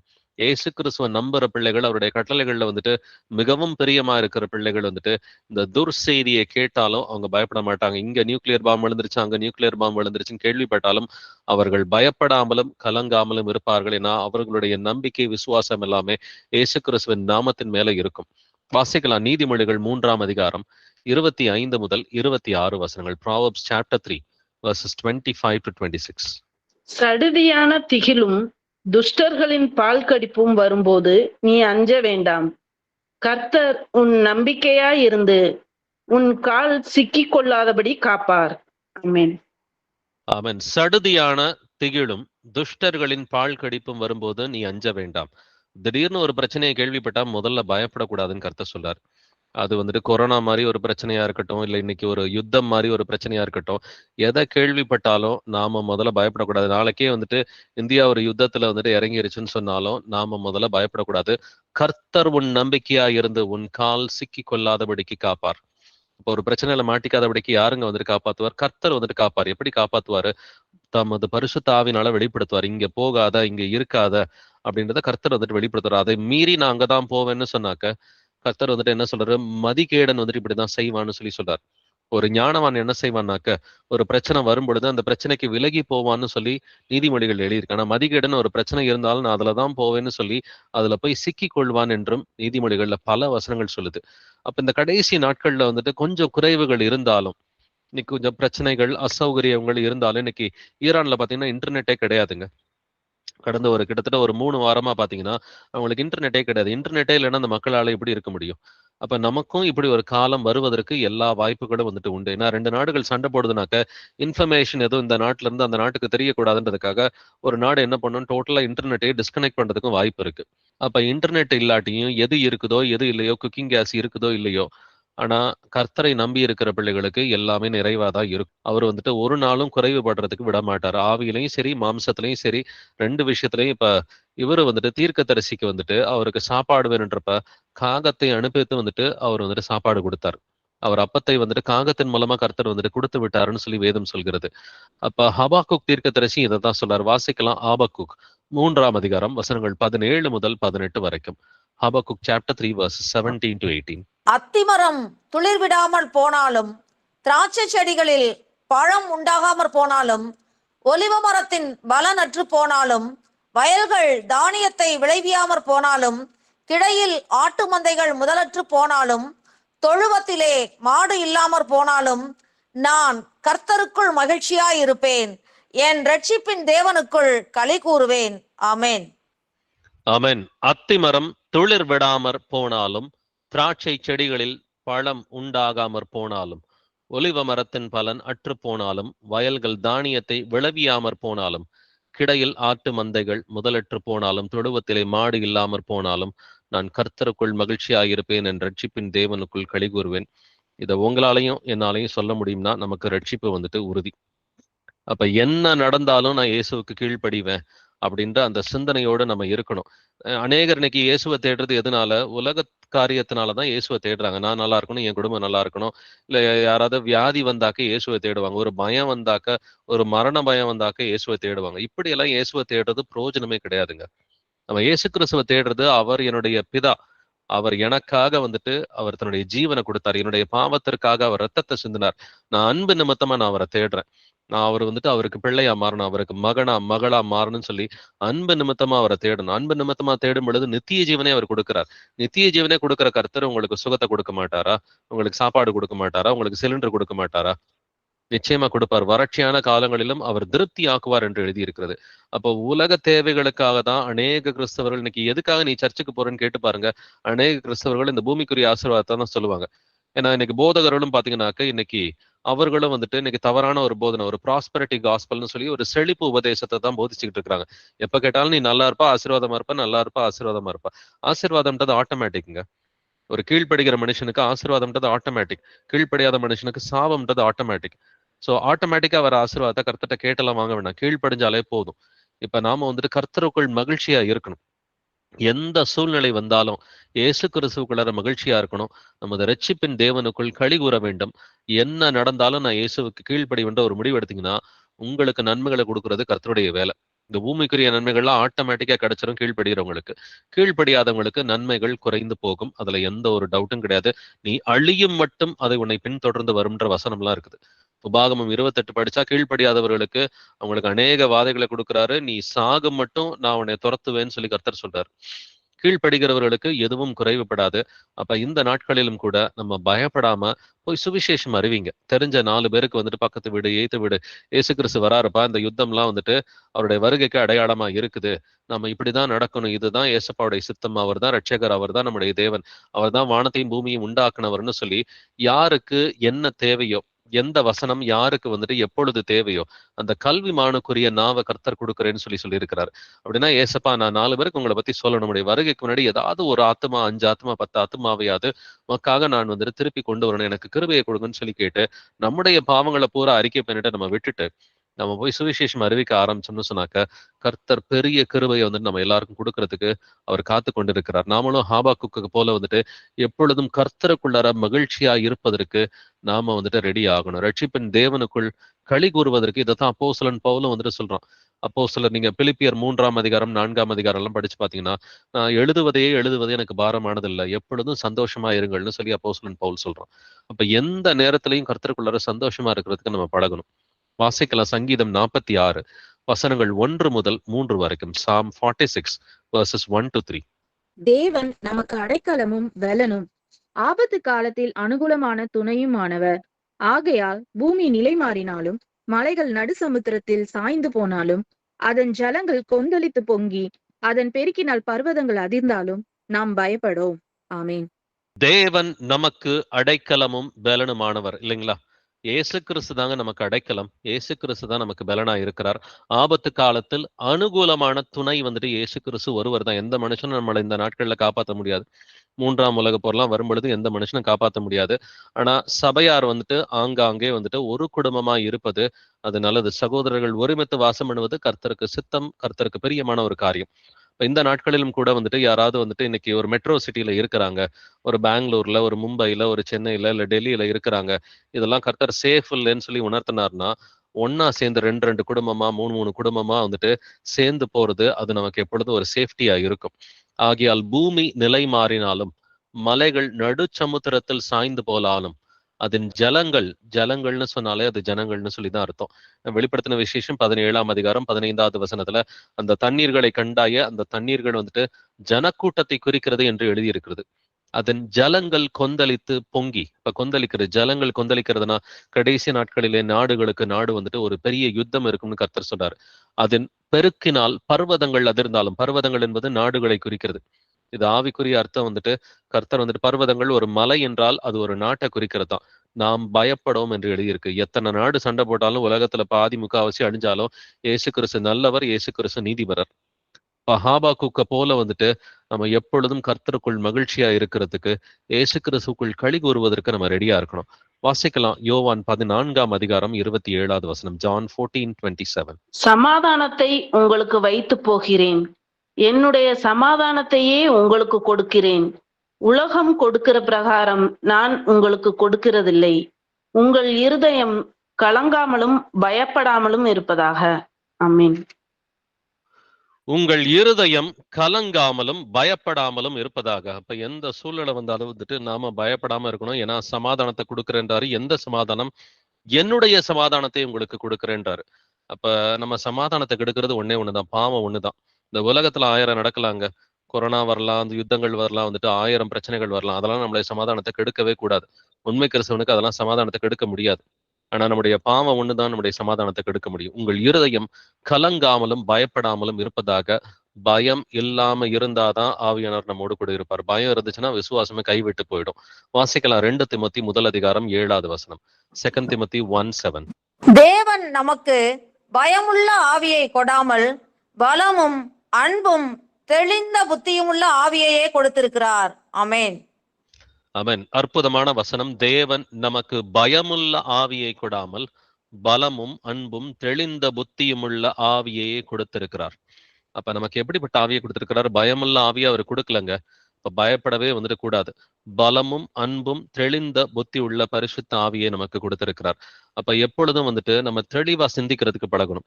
தெளிவா சிந்திக்கிறதுக்கு வசனம் அதிகமா தெரிஞ்சு அதனுடைய அர்த்தங்கள் புரிஞ்சா மட்டும்தான் நம்மளால தெளிவாவே வந்துட்டு சிந்திக்க முடியும்.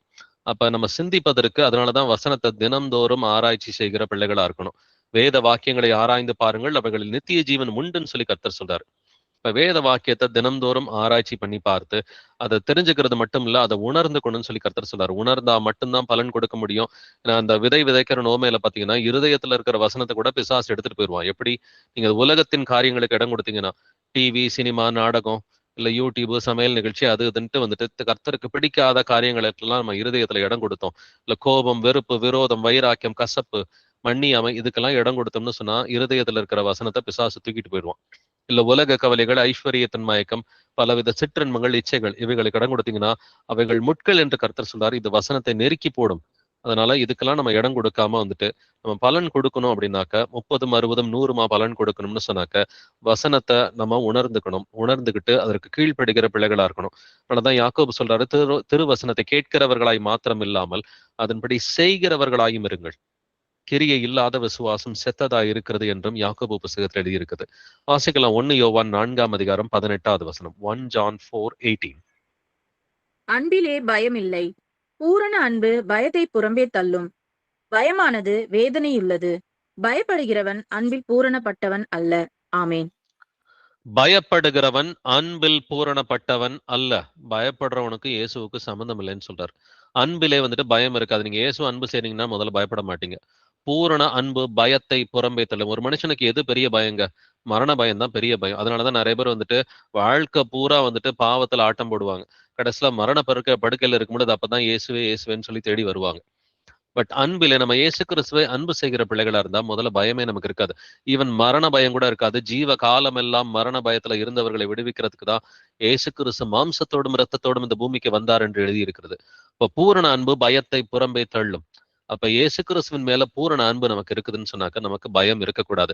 பயமானது எப்படிப்பட்டது? அது வேதனை உள்ளது என்று எழுதியிருக்கு. பயம் வந்துட்டு வேதனை உள்ளது. பயப்படுகிறவன் அன்பில் பூரணப்பட்டவன் அல்ல என்றும் எழுதியிருக்கிறது. பயப்படுறவங்க அன்புல வந்துட்டு பூரணப்பட்டவங்க வந்துட்டு கிடையாது. நம்ம இயேசு கிறிஸ்துவ அன்பு செய்கிறோம். எப்பொழுதும் அவர் என்னோடு கூட இருக்கிறார். நான் அவரை பிரியப்படுத்துறேன். என்னுடைய கிரியைகள் மூலமா, என்னுடைய சிந்தனைகள் மூலமா, என்னுடைய வார்த்தையின் மூலமா நான் அவரை பிரியப்படுத்துறேன்னு சொன்னாக்க அவர் என்னோடு கூட இருக்கிறாருன்ற அந்த நிச்சயம் நமக்கு இருக்கும். நம்ம ஜெபத்துல விழித்திருக்கணும், விழித்திருந்து ஜெபிக்கணும்னு வேதம் சொல்லுது. அப்படி இருந்தாக்க பயம் என்பது உண்மை கிறிஸ்தவர்களுக்கு இருக்காது. வாசிக்கலாம் மார்க் 13 வசனங்கள் 36 முதல் 37 வரைக்கும். Mark chapter 13 verses 36 to 37. நீங்கள் நினையாத வேளையில் அவன் வந்து உங்களை தூங்குகிறவர்களாக கண்டுபிடியாதபடிக்கு விழித்திருங்கள். நான் உங்களுக்கு சொல்லுகிறதை எல்லாருக்கும் சொல்லுகிறேன், விழித்திருங்கள் என்றார். ஆமென். உங்களுக்கு சொல்றத எல்லாருக்கும் சொல்றேன்னு சொல்லி கர்த்தர் சொல்றாரு. யாருக்கிட்ட? அப்போஸ்தலர்கள்ட்ட சொன்னதை நான் எல்லாருக்குமே சொல்றேன், வாசிக்கிற அத்தனை பேருக்குமே சொல்றேன்னு இயேசு கிறிஸ்து, நான் உங்களுக்கு சொல்லுகிறதை எல்லாருக்கும் சொல்லுகிறேன், விழித்திருங்கள். அப்ப எப்படி விழித்திருக்கிறது? கண்ணு முழிச்சிருக்கிறத பத்தி ஆண்டவர் சொல்லல. விழித்திருந்து ஜெபம் பண்ணுங்கள் என்று எழுதியிருக்கிறது. ஜெபத்திலே விழித்திருங்கள் என்ற வசனங்கள்லாம் இருக்குது. இதே அதிகாரம் மார்க் 13:33 அக்காலத்தை நீங்கள் அறியாதபடியால் எச்சரிக்கையா இருங்கள், விழித்திருந்து ஜெபம் பண்ணுங்கள்னு சொல்லி சொல்றார். அப்ப விழித்திருங்கள்னு அவர் சொல்றதுக்கு முன்னாடியே 33வது வசனத்துல விழித்திருந்து ஜெபம் பண்ணுங்கள். அப்ப விழித்திருத்தல் என்பது ஜெபத்திலே விழிப்பா இருப்பது. அப்ப இந்த காலகட்டத்துல நியூஸ் பார்த்தது அதிகமா இருக்குதா, ஜெபம் பண்றது அதிகமா இருக்குதா? இப்ப நம்ம கொஞ்சம் யோசிச்சு பார்க்கலாம். ஸோ ஒரு சிலர் வந்துட்டு அவங்களே ஆட்டோமேட்டிக்கா சொல்றாங்க, பிரதர் நான் நியூஸ் பார்க்கறது இதுதான் அதிகமா இருக்குது, ஜெபம் பண்றது பைபிள் படிக்கிறதெல்லாம் வந்துட்டு குறைஞ்சு போயிருச்சு அப்படின்னு சொல்லி ஒரு சில பிரதர்ஸ் அண்ட் சிஸ்டர்ஸ் வந்துட்டு சொல்றாங்க. அப்ப நாம அப்படி இருக்கக்கூடாது, விழித்திருந்து ஜெபிக்கிறவர்களா இருக்கணும். அப்ப இந்த ஒரு காலகட்டம் தான் வீட்டுக்குள்ளார பைபிள் ஸ்டடி பண்ண வேண்டிய காலகட்டம். நாளைக்கு வந்துட்டு ஒரு லாக்டவுன் சூழ்நிலை வந்துட்டு வரும், யுத்தம் இருக்கு, யாரும் வெளியில போகாதீங்க, இல்ல பெட்ரோல் கிடைக்கல, வீட்டிலே இருங்கன்ற ஒரு சூழ்நிலை வந்துச்சுனாக்க அதிகமா வேதத்தை ஆராய்ச்சி செய்கிற பிள்ளைகளாய் நாம் இருக்கணும். முடிஞ்சாக்க ஆண்டவருக்கு சித்தமானா டெய்லி வந்துட்டு ஃபேமிலி பைபிள் ஸ்டடி ஒன்று பண்ணுங்க. அட்லீஸ்ட் ஒரு 1/4 மணி நேரம், 20 நிமிஷம், அரை மணி நேரம் அளவுக்கு வீட்டுக்குள்ளார வேதத்தை ஆராய்ந்து பாருங்க. அட்லீஸ்ட் ஒரு 4 வசனம், 5 வசனம், 6 வசனம், 7 வசனம்னு சொல்லி வீட்டுக்குள்ளார வேத வசனத்தை வந்துட்டு பிள்ளைகளோடு கூட கணவன், மனைவி, பெற்றோர், வீட்டுக்குள்ளார யார் யாரெல்லாம் இருக்கிறாங்களோ எல்லோரும் சேர்ந்து வசனத்தை ஆராய்ந்து பார்த்து விழித்திருந்து ஜெபிக்கிற காலகட்டம் இதுதான். வாசிக்கலாம் லூக்கா 21ஆம் அதிகாரம் வசனங்கள் 34 முதல் 36 வரைக்கும். Look chapter 21 verses 34 to 36. உங்கள் இருதயங்கள் பெருந்திண்டியினாலும் வெறியினாலும் லௌகிக கவலைகளினாலும் பாரமடையாதபடிக்கும் நீங்கள் நினையாத நேரத்தில் அந்த நாள் உங்கள் மேல் வராதபடிக்கும் எச்சரிக்கையாயிருங்கள். பூமியில் எங்கும் குடியிருக்கிற அனைவர் மேலும் அது ஒரு கன்னியை போல வரும். ஆகையால் இனி சம்பவிக்க போகிற இவைகளுக்கெல்லாம் நீங்கள் தப்பி மனுஷகுமாரனுக்கு முன்பாக நிற்க பாத்திரவான்களாக எண்ணப்படுவதற்கு எப்பொழுதும் ஜெபம் பண்ணி விழித்திருங்கள் என்றார். ஆமென். மனுஷகுமாரனுக்கு முன்பாக நம்ம நிக்கணும்னு சொன்னா என்ன செய்யணும்? எப்பொழுதும் ஜெபம் பண்ணி விழித்திருங்கள். இப்ப உங்களுக்கு சொல்லுகிறதை எல்லாருக்கும் சொல்லுகிறேன்னு கர்த்தர் சொல்லிட்டு என்ன சொல்றாரு? விழித்திருங்கள்னு சொல்றாரு. விழித்திருத்தல் என்பது ஜெபம் பண்ணி விழித்திருத்தல். பூமியில் எங்கும் குடியிருக்கிற அனைவர் மேலும் அது ஒரு கன்னியை போல வரும். எல்லாரும் உலக போர் நடக்குது, இவ்வளவு பேர் செத்து போறாங்கன்னு சொல்லி பயப்படுற நேரத்துல இயேசு கிறிஸ்துவின் வருகை வந்துட்டு இருக்கும்னு சொல்லி வேதம் சொல்லுது. அப்ப இது ஒரு கன்னியை போல யாரும் எதிர்பார்க்காத ஒரு நேரத்துலதான் கர்த்தருடைய வருகை இருக்க போகிறது. யோசிச்சு பாருங்க, கொரோனா காலகட்டத்துல எல்லாரும் பயத்துல பீதியில இருந்த அந்த லாக்டவுன் நாட்களை யோசிச்சு பாருங்க. அன்னைக்கு இயேசு கிறிஸ்து வந்திருந்தாருன்னா கிறிஸ்தவர்கள்ல அநேகர் நித்திய ஜீவனுக்கு போயிருக்கவே முடியாது. ஏன்னா அவங்களுடைய எண்ணம் எல்லாம் எப்படி இருந்துச்சு? இந்த கொரோனாவில இருந்து எப்படி தப்பிக்கிறது, எல்லா உலகபூர்வமான பயங்கள் தான் அநேக கிறிஸ்தவர்கள் இருந்துச்சு. நீங்கள் நினையாத நேரத்தில் அந்த நாள் உங்கள் மேல் வராதபடிக்கு எச்சரிக்கையா இருங்கள். அப்ப எச்சரிக்கையா இருக்கணும்னு நம்ம என்ன செய்யணும்? விழித்திருந்து ஜெபிக்கிற பிள்ளைகளா இருக்கணும். இதனாலதான் கொலோசியர் 4ஆம் அதிகாரம் 2வது வசனத்துல இடைவிடாமல் ஜெபம் பண்ணுங்கள், ஸ்தோத்திரத்துடன் ஜெபத்தில் விழித்திருங்கள்னு சொல்லி சொல்றாரு. அப்ப மார்க் 13:33 விழித்திருந்து ஜெபம் பண்ணுங்கள்ன்றத வாசிச்சோம். ஆனா கொலோசியர் 4:2 ஜெபத்தில் விழித்திருங்கள்னு எழுதியிருக்கு. விழித்திருந்து ஜெபம் பண்ணுதல், ஜெபத்தில் விழித்திருத்தல். அப்ப வாட்ச் அண்ட் ப்ரே அப்படின்னு கர்த்தர் மீண்டும் மீண்டும் நம்ம எச்சரிக்கிறார். வாசிக்கலாம் எபேசியர் 6ஆம் அதிகாரம் 18வது வசனம். எபேசியன்ஸ் 6:18. எந்த சமயத்திலும் சகலவிதமான வேண்டுதலோடும் ஆவியிலே ஜெபம் பண்ணி அதன் பொருட்டு மிகுந்த மன உறுதியோடும் சகல பரிசுத்தவான்களுக்காகவும் பண்ணும் வேண்டுதலோடும் விழித்துக் கொண்டிருங்கள். ஆமென். விழித்துக் கொண்டு இருங்கள்னு சொல்லி இந்த வசனம் முடியுது. எப்படி விழித்திருக்கணும்? சகல பரிசுத்தவான்களுக்காகவும் பண்ணும் வேண்டுதலோடும் விழித்திருக்கணும், இல்லைங்களா? அப்ப நம்ம ஜெபம் பண்ணுதல் எப்படி இருக்கணும்னாக்க, எந்த சமயத்திலும் சகல விதமான வேண்டுதலோடும் விண்ணப்பத்தோடும் ஆவியிலே ஜெபம் பண்ணி. ஆவியில ஜெபிக்கிறதுனா என்னதுங்க?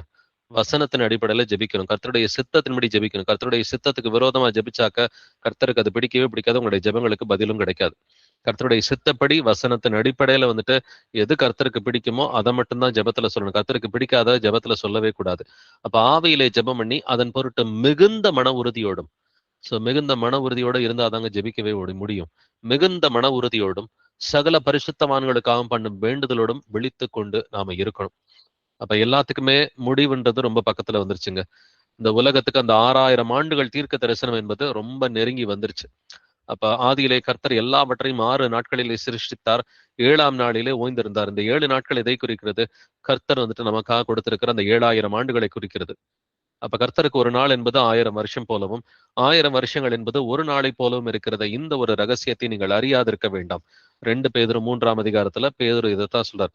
கர்த்தருக்கு ஒரு நாள்னா 1000 வருஷம்பா, 1000 வருஷம்னா ஒரு நாள்னு சொல்றாரு. இப்ப ஆதியிலே சிருஷ்டிப்பின் 6 நாட்கள் கர்த்தர் மனிதனுக்கு மனம் திரும்புதலுக்காக கொடுத்த 6000 ஆண்டுகளை குறிக்கிறது. அப்ப ஆதாம் வந்துட்டு உண்டாக்கப்பட்டது முதல் இயேசு கிறிஸ்து இந்த பூமியிலே வந்துட்டு அவர் வெளிப்பட்டது கரெக்டா 4000 ஆண்டுகள் இடைவெளி. ஆதாமுக்கு இயேசுக்கு நடுவுல ஒரு 4000 ஆண்டுகள் இடைவெளி. இன்னைக்கு இயேசு கிறிஸ்து நமது பாவங்களுக்காக மரித்து அடக்கம் பண்ணப்பட்டு உயிர்த்து பரலோகத்திற்கு சென்று ஒரு 2000 வருஷம் ஆகுது. இந்த 6000 வருஷத்தோட முடிவுல வந்துட்டு இருக்கிறோம். அந்த கடைசியா கர்த்தர் ஓய்ந்திருந்த அந்த 7ஆம் நாள், அந்த ஒரு நாள் எதை குறிக்கிறது? 1000 வருட அரசாட்சியை குறிக்கிறது. அப்ப கர்த்தருடைய வருகை ரொம்ப பக்கத்துல இருக்குதுன்னா நம்ம என்ன செய்யணும்ன்றதை நம்ம பார்க்கலாம். 1 பேதுரு 4ஆம் அதிகாரம் 7வது வசனம். 1 Peter 4:7. எல்லாவற்றிற்கும் முடிவு சமீபமாயிற்று. ஆகையால் தெளிந்த புத்தியுள்ளவர்களாய் இருந்து ஜெபம் பண்ணுவதற்கு ஜாக்கிரதையுள்ளவர்களாய் இருங்கள். ஆமென். எல்லாவற்றிற்கும் முடிவு சமீபமாயிற்று. எல்லாத்துக்கும் முடிவு பக்கத்துல நெருங்கி வந்துருச்சு. இதை அறியாதவர்கள் அநேகர் இருக்கிறாங்க. பட் இருந்தாலும் கர்த்தர் கிருபையினால நமக்கு சொல்லி கொடுத்திருக்கிறாரு. எல்லாவற்றுக்கும் முடிவு சமீபமாயிற்று. ஆகையால் அப்படின்னா என்ன அர்த்தம்? நம்ம என்ன செய்யணும்னா தெளிந்த புத்தி உள்ளவர்களாய் இருந்து ஜெபம் பண்ணுவதற்கு ஜாக்கிரதை உள்ளவர்களாய் இருங்கள். அப்ப தெளிந்த புத்தியோடு ஜெபிக்கணும். கர்த்தருக்கு எது சித்தம் ஆவியில வந்துட்டு அவருக்கு பிரியமான காரியத்தை மட்டும் ஜெபிக்கிற பிள்ளைகளா இருக்கணும். பட் நம்ம விழித்திருந்து ஜெபிக்கல, இல்ல ஜெபம் பண்ணாம இருக்கிறோம்னா கர்த்தர் என்ன செய்வேன்னு சொல்றாரு. வெளிப்படுத்துற விசேஷம் 3:3 ரெவலேஷன் 3:3 எழுதி இருக்குது. ஆகையால் நீ கேட்டு பெற்றுக்கொண்ட வகையை நினைவு கூர்ந்து அதை கை கொண்டு மனம் திரும்புங்கிறார். நீ விழித்திராவிட்டால் திருடனைப் போல உன்மேல் வருவேன், நான் உன்மேல் வரும் வேளையை அறியாதிருப்பாய். நீ விழித்திராவிட்டால்னா நீ ஜெபம் பண்ணி ஒழுங்கா வந்துட்டு எனக்காக காத்திருக்கலன்னு சொன்னாக்க உனக்கு ரொம்ப கஷ்டகாலமா இருக்கும்ன்றத கர்த்தர் வந்துட்டு ஒரு சபைக்கு எச்சரிக்கிறார். அப்ப நம்ம விழித்திருந்து ஜெபிக்கிற பிள்ளைகளா இருக்கணும். பர்சனல் ப்ரேயர் பண்றீங்களா? நம்மை நாமே நிதானித்தறிவோம். உங்க குடும்பத்துல ஃபேமிலி ப்ரேயர் நடக்குதா? பர்சனல் ப்ரேயரும் ஃபேமிலி ப்ரேயரும் நடந்தே வந்துட்டு ஆகணும். அப்பதான் நம்ம வந்துட்டு விழித்திருக்க முடியும். இல்லாட்டினா ஆத்மா தூங்கிட்டு இருக்கும், உடம்பு மட்டும்தான் வந்துட்டு முழிச்சுக்கிட்டு இருக்கும். இப்ப ஜெபத்திலே விழித்திருக்கிற பிள்ளைகளா வந்துட்டு கர்த்தருக்கு முன்னாடி நம்ம வந்துட்டு பிழை இல்லாதவர்களா இருக்கணும், கரையற்றவர்களா இருக்கணும்னு சொல்லி வேதம் சொல்லுது. 2 பேதுரு 3ஆம் அதிகாரம் 14வது வசனத்தை வாசிக்கலாம். 2 Peter 3:14. ஆகையால் பிரியமானவர்களே, இவைகள் வர காத்திருக்கிற நீங்கள் கரையற்றவர்களும் பிழையில்லாதவர்களுமாய் சமாதானத்தோடே அவர் சந்நிதியில் காணப்படும்படி ஜாக்கிரதையா இருங்கள். ஆமென். ஆகையால் பிரியமானவர்களை, இவைகள் வர காத்திருக்கிற நீங்கள், இவைகள்னா என்னது? இந்த யுத்தங்கள், பிரச்சனைகள் இதெல்லாம் வரும். அதன் பின்பு கர்த்தருடைய வருகை இருக்கும். இதெல்லாமே நமக்கு தெரிஞ்சிருக்குது. இவைகள் வர காத்திருக்கிற நீங்கள் எப்படி இருக்கணுமா? கரையற்றவர்களும் பிழை இல்லாதவர்களுமாய் சமாதானத்தோட அவர் சந்நிதியில் காணப்படும்படி ஜாக்கிரதையா இருங்கள். அப்ப கரையற்றவர்களா இருக்கணும், பிழை இல்லாதவர்களா இருக்கணும்னா முதல்ல வந்துட்டு இந்த மாம்சத்தின் கிரியைகள் நம்மிடம் காணப்படக்கூடாது. மாம்சத்தின் கிரியைகள் நமக்கு கலாத்தியர் 5ஆம் அதிகாரம் 19 முதல் 21 வசனத்துல ஒரு 17 விஷயங்கள் இருக்கும். அதுல வந்துட்டு இந்த விபச்சாரம், வேசித்தனம், அசுத்தம், காம விகாரம், துரிச்சை இதெல்லாம் கிறிஸ்தவர்கள்ட்ட அதிகமா இருக்காது. ஆனா நம்ம சின்ன பாவம்னு நினைக்கிறோம் இல்லைங்களா? அது எல்லாமே அதிகமாவே இருக்கும். சண்டைகள், கோபங்கள், விரோதங்கள், வைராக்கியங்கள், மார்க்க பேதங்கள், பொறாமைகள், இந்த மாதிரியான பாவங்கள்லாம் வந்துட்டு பாத்தீங்கன்னா கிறிஸ்தவர்கள்ட்ட அதிகமாவே இருக்கும். அது கம்ப்ளீட்டா விட்டாதான் ஆவியின் கனியில வந்துட்டு வளர முடியும். ஒரு சில கிறிஸ்தவர்கள்ட்ட பெரிய பாவங்களும் கூட இருக்குது. எல்லாத்தையும் விட்டுறணும். சின்னது பெருசெல்லாம் ஒண்ணுமே கிடையாது. கர்த்தருக்கு பாவம்ன்றது பிடிக்கவே பிடிக்காது. அப்ப எல்லா பாவங்களையும் விட்டுட்டு ஆவியின் கனியில வளருகிற பிள்ளைகளா இருக்கணும். அன்பு, சந்தோஷம், சமாதானம், நீடிய பொறுமை, தயவு, நற்குணம், விசுவாசம், சாந்தம், இச்சையடக்கம் என்கிற இந்த 9 ஆவியின் கனி நமக்கு உண்டாகணும். இது வளர்ந்து பெருகணும். இதுதான் கர்த்தருடைய சித்தமா இருக்கணும். அப்பதான் நம்ம கரையற்றவர்களா, பிழை இல்லாதவர்களா, சமாதானத்தோட அவருடைய சந்நிதியில வந்துட்டு காணப்பட முடியும். மார்க் 13ஆம் அதிகாரம் 23வது வசனம் வாசிக்கலாம். மார்க் 13:23. நீங்களோ எச்சரிக்கையாயிருங்கள். இதோ எல்லாவற்றையும் முன்னதாக உங்களுக்கு அறிவித்திருக்கிறேன். ஆமென்.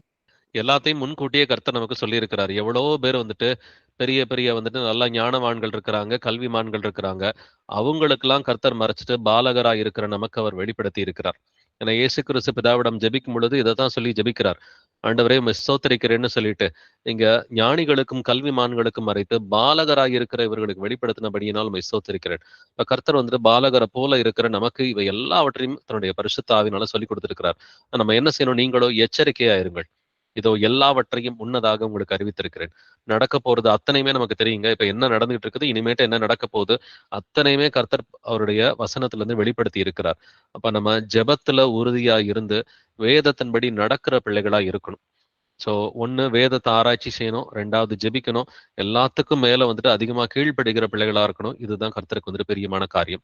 யோவான் 14:29 இது நடக்கும்போது நீங்கள் விசுவாசிக்கும்படியாக நடப்பதற்கு முன்னமே இதை உங்களுக்கு சொன்னேன்னு சொல்றார். நீ நடக்கிறப்ப நீ நம்புப்பா, நடக்கிறதுக்கு முன்னாடியே நான் சொல்லிட்டேன், நடக்கும் பொழுது விசுவாசிங்கிறார்.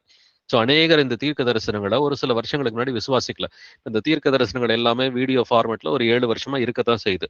ஸோ அந்த வீடியோவில் அந்த தீர்க்க தரிசனங்களை போட்டாலும் அநேகர் ஆரம்பத்துல விசுவாசிக்கல. பட் இப்ப வந்துட்டு இதெல்லாம் நடக்கும் பொழுது பார்த்தா, இந்த காசா மொட்டையடிக்கப்படும், காசாவின் மதிலுக்குள் தீ கொளுத்துவேன், இதெல்லாம் காசாவை பத்தி ஆண்டவர் சொன்ன தீர்க்க தரிசனங்கள் 2500 வருஷத்துக்கு முன்னாடி சொன்னது இன்னைக்கு 2 வருஷமா நடந்திருக்குது. ஈரானை குறித்த தீர்க்க தரிசனங்கள், இந்த வளைகுடா நாடுகள் வந்துட்டு இந்த கல்ஃப் கண்ட்ரீஸ் எல்லாம் அழியுன்ற அந்த தீர்க்க தரிசனங்கள், அது ஆரம்பத்துல நம்பாதவங்க கூட இன்னைக்கு அதெல்லாம் வந்துட்டு நம்ப ஆரம்பிக்கிறாங்க. யுத்தங்கள் வரும் பொழுது அவைகள் நடப்பதற்கு முன்னமே அந்த கர்த்தர் சொல்லி இருக்கிறாரு. நல்ல விசுவாசமா இருக்கிறவங்க முன்கூட்டியே நம்புவாங்க. இது நடக்கும் போது நீங்கள் விசுவாசிக்கணும்னு சொல்லி கொஞ்சம் விசுவாசத்துல குறைவுள்ளவர்கள் வந்துட்டு அட்லீஸ்ட் நடக்கும் பொழுதாவது வந்துட்டு விசுவாசிக்கணும் கர்த்தருடைய சித்தமா இருக்கிறது. வாசிக்கலாம் 2 பேதுரு 3ஆம் அதிகாரம் வசனங்கள் 17 முதல் 18 வரைக்கும். 2 Peter chapter 3 verses 17 to 18. ஆதலால் பிரியமானவர்களே, இவைகளை முன்னமே நீங்கள் அறிந்திருக்கிறபடியால் அக்கிரமக்காரருடைய வஞ்சகத்திலே நீங்கள் இழுப்புண்டு உங்கள் உறுதியிலிருந்து விலகி விழுந்து போகாதபடிக்கு எச்சரிக்கையாயிருந்து நம்முடைய கர்த்தரும் இரட்சகருமாகிய இயேசு கிறிஸ்துவின் கிருபையிலும் அவரை அறிகிற அறிவிலும் வளருங்கள். அவருக்கு இப்பொழுதும் என்றென்றைக்கும் மகிமை உண்டாவதாக. ஆமென். ஆமென். பிரியமானவர்களின் சொல்லி பேதுரு எப்படி முடிக்கிறார் இந்த லெட்டரை வந்துட்டு, இவைகளை முன்னமே நீங்கள் அறிந்திருக்கிறபடியால், இந்த தீர்க்க தரிசனங்கள்லாம் நடக்கும். அவர் இவைகள்னு சொல்றது எதுனா, இந்த கடைசி நாட்களின் நெருப்புனால ஒரு அழிவு இருக்கும்ன்றத 2 பேதுரு 3ஆம் அதிகாரத்துல கர்த்தர் வெளிப்படுத்தி இருக்கிறார். இந்த நெருப்புனால ஒரு அழிவு வரப்போகுது, இந்த 3 உலக யுத்தங்கள்லாம் உங்களுக்கு நடக்கும்னு தெரியும், அதன் பின்னாடி கர்த்தருடைய வருகை இருக்கும். இதெல்லாம் தெரிஞ்சிருக்கிற நீங்க அக்கிரமக்காரருடைய வஞ்சகத்திலே நீங்கள் இழுப்புண்டு உங்கள் உறுதியிலிருந்து விலகி விழுந்து போகாதபடிக்கு எச்சரிக்கையா இருக்கணும். இப்ப நான் இன்னமும் டிவி பாக்குறேன், சினிமா பாக்குறேன், ஒரே ஒரு நாடகம் தான் பாக்குறேன், 2 சமையல் நிகழ்ச்சி தான் பாக்குறேன்னு சொல்லி இந்த அக்கிரமக்காரருடைய வஞ்சகத்துல விழுந்துடக்கூடாது. இல்ல சோசியல் மீடியால போயிட்டு வேஸ்டா நேரத்தை செலவு பண்றது, எது ஏசப்பாவுக்கு பிடிக்குமோ அதை மட்டும் செய்யுங்க. நம்ம இப்படி உறுதியா இருந்தா மட்டும்தான் ரட்சிப்பை அடைய முடியும். கர்த்தருக்கு வந்துட்டு கொஞ்சோண்டு புளிப்பு மாவுன்றது பிடிக்கவே பிடிக்காது. கொஞ்சம் புளிப்பு மாவு பிசைந்த மாவு அனைத்தையும் உப்ப பண்ணும் என்று எழுதியிருக்கிறது. ஒரு டம்ளர் பால்ல ஒரு துளி விஷமா இருந்தாலும் அது விஷம்னு தான் சொல்லுவோம், பால்னு சொல்ல மாட்டோம். சத்தியத்தில் ஒரு பொய்யும் உண்டா இருக்கக்கூடாது. அப்ப நம்ம கடைபிடிக்கிற சத்தியத்துல ஒரு பொய்யும் இல்லைனாக்க நம்முடைய நடத்தையிலையும் வந்துட்டு ஒரு காம்ப்ரமைஸும் இருக்கக்கூடாது. கிறிஸ்தவனுக்கு பெரிய பிரச்சனையே காம்ப்ரமைஸ் தான். இவருக்காக காம்ப்ரமைஸ் பண்றேன், அவருக்காக காம்ப்ரமைஸ் பண்றேன், சொந்தக்காரன் இல்ல நண்பர்கள் இல்ல ஆபீஸ்ல இருக்கிறவங்க யாருமே உங்களை பரலோகத்துக்கு எல்லாம் கூட்டிட்டு போக முடியாது. எந்த மனுஷனுக்காகவும் எதையும் காம்ப்ரமைஸ் பண்ணாதுங்க. இயேசு கிறிஸ்துவுக்கு மாத்திரம் கீழ்ப்படுகிற பிள்ளைகளா இருந்தாக்க, நம்ம அந்த உறுதியிலிருந்து விழாம இருந்தாக்க, நம்ம கர்த்தரை அறிகிற அறிவில வளர முடியும், கனி கொடுக்கிற பிள்ளைகளா இருக்க முடியும், பரிசுத்தம் உள்ள பிள்ளைகளா இருக்க முடியும் அப்படின்னு சொல்லி நமக்கு எழுதப்பட்டிருக்குது. கடைசியா ஒரு எச்சரிப்பின் வசனத்தோட நம்ம முடிக்கலாம். 2 பேதுரு 1 அதிகாரம் வசனங்கள் 5 முதல் 8 வரைக்கும் வாசிக்கலாம். 2 Peter chapter 1 verses 5 to 8. இப்படி இருக்க நீங்கள் அதிக ஜாக்கிரதையுள்ளவர்களாய் உங்கள் விசுவாசத்தோட தைரியத்தையும், தைரியத்தோட ஞானத்தையும், ஞானத்தோட இச்சையடக்கத்தையும், இச்சையடக்கத்தோட பொறுமையையும், பொறுமையோட தேவ பக்தியையும், தேவ பக்தியோட சகோதர சிநேகத்தையும், சகோதர சிநேகத்தோட அன்பையும் கூட்டி வழங்குங்கள். இவைகள் உங்களுக்கு உண்டாயிருந்து பெருகினால் உங்களை நம்முடைய கர்த்தராகிய இயேசு கிறிஸ்துவை அறிகிற அறிவிலே வீணரும் கனியற்றவர்களுமாய் இருக்க ஒட்டாது. ஆமேன். இப்படி இருக்க நீங்கள் அதிக ஜாக்கிரதை உள்ளவர்களாய் நம்ம என்ன செய்யணுமா, உங்கள் விசுவாசத்தோட தைரியத்தை சேர்த்துக்கணும். விசுவாசம் இருந்தா மட்டும் பத்தாது, தைரியமா அந்த விசுவாசத்தை 4 பேர்கிட்ட போய் பேசணும். உங்கள் விசுவாசத்தோட தைரியத்தையும் தைரியத்தோட ஞானத்தையும், தைரியம்ன்றது ஒரு இந்த உலகபூர்வமான அசட்டு தைரியம் ஒரு சிலருக்கு இருக்கும். அப்படி இருக்கக்கூடாது, ஞானத்துக்குரியதா இருக்கணும். ஞானம் என்பது கர்த்தருக்கு பயப்படுகிற பயமே ஞானத்தின் தொடக்கமா இருக்கிறது. உங்கள் விசுவாசத்தோட தைரியத்தை சேர்த்துக்கணும், தைரியத்தோட ஞானத்தை சேர்த்துக்கொள்ள வேண்டும், ஞானத்தோட இச்சை அடக்கத்தையும் சேர்த்துக்கொள்ள வேண்டும். அப்ப என்ன பேசணும் என்ன பேசக்கூடாதுன்னு கர்த்தர்ட்ட கேட்டு இச்சை அடக்கத்தோடு பேசுகிற பிள்ளைகளா எல்லா காரியங்களையும், நம்முடைய பார்வையில, நம்ம சாப்பாட்டுல வந்துட்டு, நம்ம செய்கைகள்ல எல்லாத்துலயும் இச்சை அடக்கம் உள்ளவர்களா இருக்கணும். இச்சை அடக்கத்தோட பொறுமையும், பொறுமையோட தேவ பக்தியும், தேவ பக்தியோட சகோதர சிநேகத்தையும், சகோதர சிநேகத்தோட அன்பையும் கூட்டி வழங்குங்கள். இந்த 8 விஷயங்கள் வேற ஒண்ணுமே கிடையாது, ஆவியின் கனிதான். கலாத்தியர் 5ல நம்ம படிக்கிற மாதிரி, இல்ல மத்தேயு 5ஆம் அதிகாரத்துல ஆவியில் எளிமை உள்ளவர்கள் பாக்கியவான்கள், சாந்த குணம் உள்ளவர்கள் பாக்கியவான்கள், சமாதானம் பண்ணுகிறவர்கள் பாக்கியவான்கள்னு இயேசு கிறிஸ்து மத்தேயு 5லயும் ஆவியின் கனியை பத்தி பேசியிருக்கிறாரு. கலாத்தியர் 5லயும் ஆவியின் கனியை பத்தி எழுதியிருக்குது. 2 பேதுரு முதல் அதிகாரத்துல இப்ப வாசித்ததுலயும் ஆவியின் கனியை பத்தி எழுதியிருக்குது. பட் 8வது வசனத்துல இவைகள் உங்களுக்கு உண்டாயிருந்து பெருகினால் என்று எழுதியிருக்கு. அப்ப ஆவியின் கனி உண்டாகணும், இது வந்துட்டு வளர்ந்து பெருகணும். இது உண்டாயிருந்து பெருகினால் உங்களை நம்முடைய கர்த்தராகிய இயேசு கிறிஸ்துவை அறிகிற அறிவிலே வீணரும் கனியற்றவர்களுமா இருக்க விட்டாது. அப்ப இயேசு கிறிஸ்துவை அறிகிற அறிவில தொடர்ந்து வளரணும். ஒவ்வொரு வருஷமும் ஒரு இம்ப்ரூவ்மெண்ட் இருந்தே ஆகணும். இருந்தாதான் நம்ம கர்த்தரை அறிகிற அறிவில வந்துட்டு வளரணும். ஒவ்வொரு வருஷமும் கனி கொடுக்கிற பிள்ளைகளா இருக்கிறோமான்னு சொல்லி நம்மை நாமே நிதானிச்சு பார்க்கணும். அப்ப நமக்கு கிடைச்ச சந்தோஷம் எல்லாருக்கும் கிடைக்கணும் இல்லைங்களா? அப்ப எல்லாருக்கும் சுவிசேஷம் அறிவிக்கணும், எல்லாரும் ரட்சிக்கப்படணும்ன்றதான் கர்த்தருடைய சித்தமா இருக்கிறது. அப்ப ஆவியின் கனியில வளர்ந்தா மட்டும்தான் கர்த்தரை அறிகிற அறிவில வந்துட்டு வளர முடியும். ஆவியின் கனி இல்லாதவன் எப்படி இருப்பான்? கண் சொருகி போன குருடனா இருப்பான் என்று வேதம் சொல்கிறது. இதே 2 பேதுரு முதல் அதிகாரத்துல இந்த நம்ம வாசிச்ச அந்த 8வது வசனத்துக்கு அடுத்து 9வது வசனத்துல ஆவியின் கனி ஒருத்தனுக்கு இல்லைன்னா அவன் கண் சொருகி போன குருடனா இருப்பான். ஆனா 10வது வசனத்துல இவைகளை செய்தால் நீங்கள் ஒரு காலம் இடறி விடுவதில்லை என்று எழுதியிருக்கிறது. அப்ப ஆவியின் கனியில இருந்து நம்ம கர்த்தரை அறிகிற அறிவில வளர்ந்து நம்ம கனி கொடுக்கிற பிள்ளைகளா இருந்தோம்னு சொன்னாக்க நீங்கள் ஒரு காலம் இடறி விழுவதில்லை. நீங்க கீழே வந்துட்டு பின்வாங்கி போறதுக்கு வாய்ப்பே கிடையாதுங்க. அப்ப ஆவியின் கனியில வளர்றதுக்கு ட்ரை பண்ணுங்க. நம்மளுடைய மாம்சத்தின் கிரியைகளுக்கு சாக்கு போக்கு சொல்லக்கூடாது. ஒரு சிலர் இருக்கிறாங்க, மாம்சத்தின் கிரியைகளுக்கு எப்பொழுதும் சாக்கு போக்கு சொல்லிக்கிட்டே இருப்பாங்க, நொண்டி சாக்கு சொல்லிக்கிட்டே இருப்பாங்க. ஏன்டா பாவம் செஞ்சேன்னு சொல்லி கேட்டாக்க, இல்ல எனக்கு சூழ்நிலை இப்படி இருந்துச்சு, அதனாலதான் பாவம் செஞ்சேன். கர்த்தர்ட்ட போய் நொண்டி சாக்கெல்லாம் சொல்லவே முடியாதுங்க.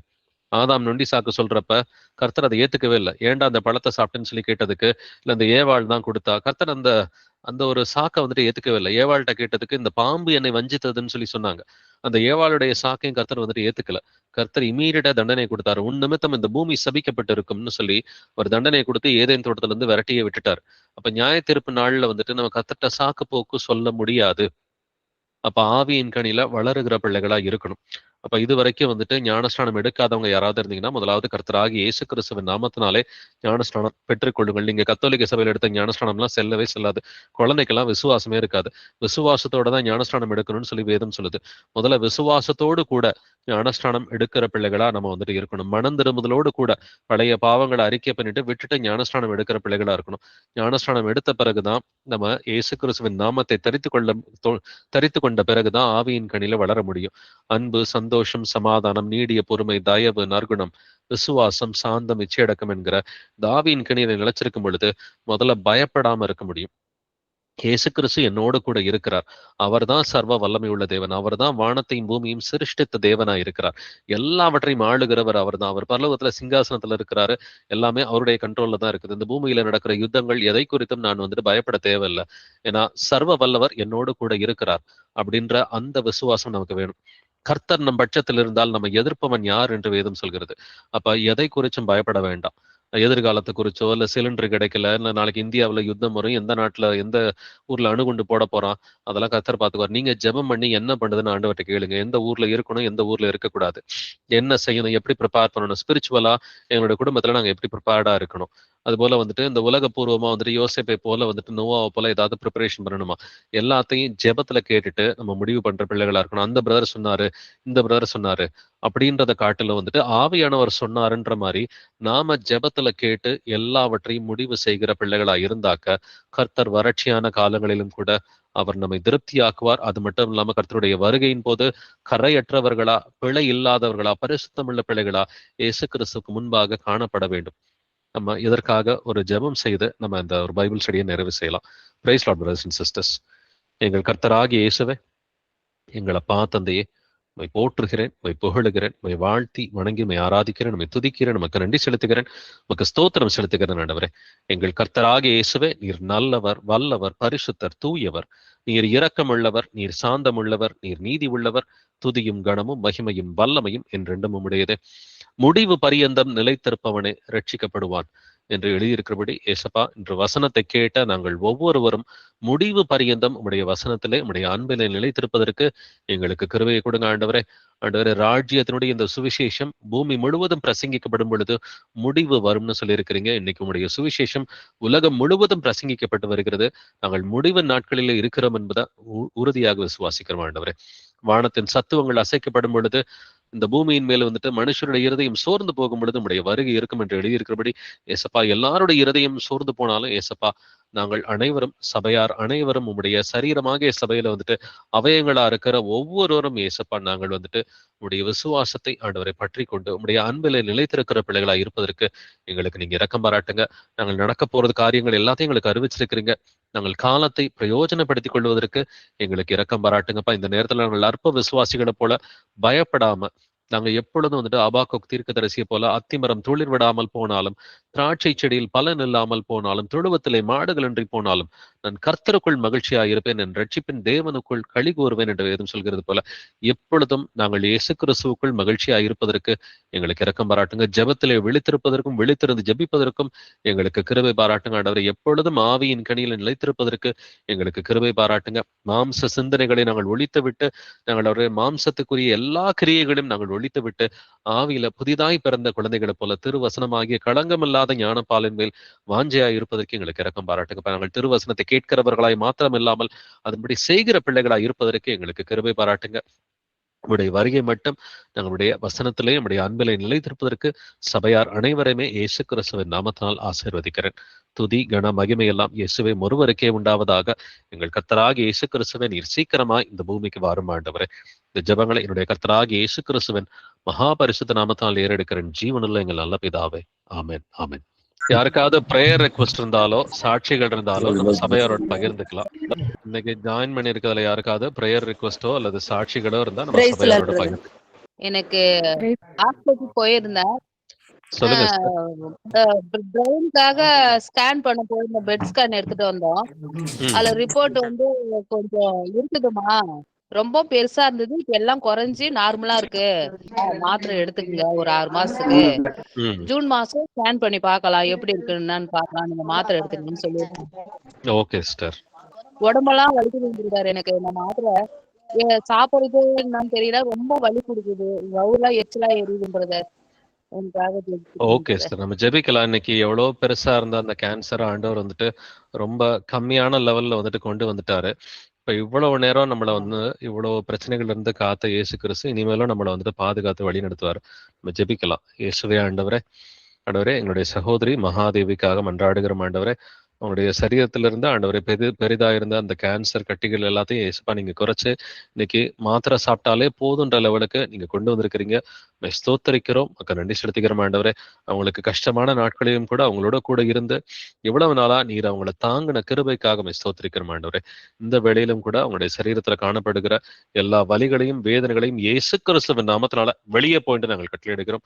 அதற்கு தடையா இருக்கிற அவங்களுடைய பாவங்களை தயவாய் இயேசுப்பா மன்னிங்க ஆண்டவரே. தயவாய் அவங்களை மன்னித்து அவங்களுக்கு இரக்கம் பாராட்டுங்க. சகோதரியினுடைய சரீரத்துல காணப்படுகிற எல்லா கேன்சர் ப்ராப்ளத்தையும் அவங்களுடைய சரீரத்துல இருக்கிற எல்லா வலிகளையும் இயேசு கிறிஸ்துவின் நாமத்தினாலே வெளியே போயிட்டு நாங்கள் கட்டளையிடுகிறோம்.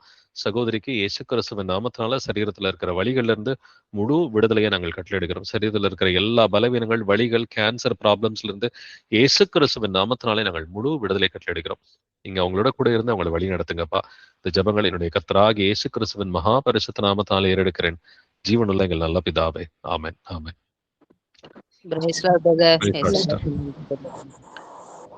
அதான் சிஸ்டர்ஸ், வேற யாருக்காவது பிரேயர் ரிக்வெஸ்ட் இருக்குங்களா அல்லது சாட்சிகள் இருந்தா நம்ம இயேசு கிறிஸ்துவை மகிமைப்படுத்துவோம். பிரதர், எனக்கு கூட ஜெபம் பண்ணிக்கோங்க பிரதர். எனக்கு பைபிள் படிக்கிறேன், டக்குன்னு அப்படியே அது அந்த வசனத்தை மறந்துடுறேன் பிரதர். அதனால ஞாபக சக்திக்கு ஞாபகமா இருக்கணும், அதுக்காக ஜெபம் பண்ணிக்கோங்க சிஸ்டர். மறந்துடுறேன். ஓகே, உங்க பேரு சிஸ்டர்? கிருஷ்ணவேணி. ஓகே, சென்னையில இருக்கிறீங்க இல்லைங்களா? Okay, Krishnaveni Chandrasekhar. Right right right. Okay, okay. நம்ம ஏன் மறக்கிறோன்ற அந்த ரீசன நான் சொல்லிர்றேன். அதுக்கு பிறகு நம்ம ஜெபிக்கலாம். ஆ விதை விதைக்கிறன்னு உவமை இருக்கு இல்லைங்களா? அதுல மத்தேயு 13ஆம் அதிகாரத்த திரும்ப ஒரு தடவ படிச்சு பார்த்துக்குங்க. அதுல வந்துட்டு இருதயத்துல இருக்கிற வசனங்கள், விதை என்பது தேவனுடைய வசனம்னு எழுதியிருக்குது. இருதயத்துல இருக்கிற அந்த வசனங்கள, அந்த விதைய வந்துட்டு பறவைகள் வந்து தூக்கிட்டு போகுது. யார் இந்த பறவைகள்? பிசாசு, சாத்தான்னு எழுதியிருக்கு. அப்ப சாத்தானுக்கு ஏதாவது ஒரு விதத்துல நம்ம இடம் குடுக்குறோமான்னு நம்மை நாமே யோசிச்சு பார்க்கணும். ஏன்னா, நம்ம இருதயத்துல ஒரு சைடு வசனம் உள்ளுக்குள்ளார போகுது.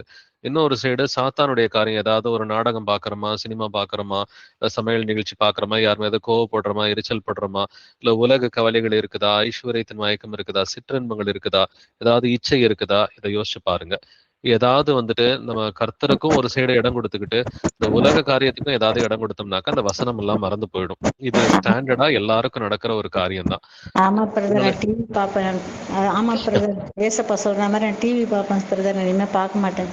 ரொம்ப சந்தோஷம். ஓகே. கர்த்தர் உங்களோட கூட இருப்பார். நம்ம ஜெபிக்கலாம். இயேசுவே ஆண்டவரே, எங்கள தந்தையே, என்னுடைய சகோதரி ஆண்டவரே, கிருஷ்ணவேணிக்காக மன்றாடுகிறேன் ஆண்டவரே. அவங்களுடைய இந்த பலவீனத்திலிருந்து நீங்க விடுதலை கொடுங்கப்பா. ஏசப்பா ஒரு சைடு அவங்க வசனத்தை நல்லா கவனிக்கிறாங்க, அதை உன்னிப்பா வந்துட்டு கேட்கறாங்க, அதை விசுவாசிக்கிறாங்க. ஆனா ஒரு சைடு டிவி பார்க்கறாங்க. இதனால அவங்களுக்கு வசனம் இருதயத்துல எழுதப்படாம பிசாசானவன் வந்துட்டு அதை தூக்கிட்டு போயிடுறான்ப்பா. நீங்க அவங்களுக்கு இரக்கம் பாராட்டுங்க. அந்த டிவி பார்க்குற காரியத்திலிருந்து முற்றிலுமா நீர் விடுதலையை தர வேண்டுமாறு உம்மை கெஞ்சி மன்றாடுகிறேன். சகோதரிக்கு வந்துட்டு அவங்கள அந்த டிவி மூலமா சோதிக்கிற எல்லா அசுத்த ஆவிகளையும் இயேசு கிறிஸ்துவின் நாமத்தினாலே கடிந்து கொண்டு அவர்கள் நடுவிலிருந்து வெளியே போயிட்டு கட்டளையிடுகிறேன். இயேசுவின் நாமத்தினால் சகோதரியை ஆசீர்வதிக்கிறேன். இந்த டிவி பார்க்குற பழக்கம், இல்ல இந்த மாம்சத்தின் கிரியைகள் எதுவா இருந்தாலும் இவை எல்லாவற்றிலிருந்து சகோதரி விடுதலையாக வேண்டும் என்று இயேசு கிறிஸ்துவின் நாமத்தினால் சகோதரியை ஆசீர்வதிக்கிறேன். நீங்க அவங்களோட கூட இருங்க. அவங்களுடைய இருதயத்துல வசனங்களை எழுதி வைங்க ஆண்டவரே. ஆண்டவரே, அதன் மூலமா அவங்க நல்லா கீழ்ப்படுகிறதுக்கு, பரிசுத்தமாய் மாறிக்கொள்வதற்கு, எப்பொழுதும் ஏசப்பா ஆண்டவரை விழித்திருந்து ஜெபிப்பதற்கு நீங்க இரக்கம் பாராட்டுங்கப்பா. துதிகன மகிமை எல்லாம் இயேசுவே ஒருவருக்கே உண்டாவதாக. இந்த ஜெபங்களினுடைய கர்த்தராகிய இயேசு கிறிஸ்துவின் மகா பரிசுத்த நாமத்தால் ஏறெடுக்கிறேன். ஜீவனுள்ள எங்கள் நல்ல பிதாவே. ஆமென், ஆமென். Brother praise Lord. Thank you brother. சொல்லுங்க சிஸ்டர். நான் கீழப்புலியூர்ல இருந்து ராசாத்தி பேசுறேங்க பிரதர். சொல்லுங்க சிஸ்டர். எனக்கு ரொம்ப சோர்வாவே இருக்குதுங்க பிரதர். பலவீனங்கள் இல்லாத மாதிரி உட்காந்து படிக்கணும்னாலும் ஒரு சுதாரிப்புங்கிறதே எனக்கு இல்லைங்க பிரதர். சரி.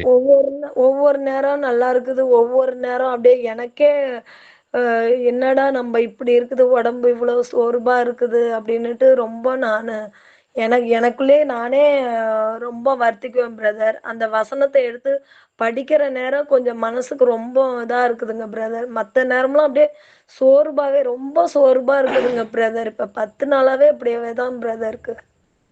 உடம்புல ஒரு எதிர்ப்பு சக்தி இல்லாத மாரி இருக்குதுங்க பிரதர். இது உடம்பு சம்பந்தப்பட்ட விஷயம் இல்ல சிஸ்டர். இது ஆவி, ஆத்மா சம்பந்தப்பட்ட விஷயம்.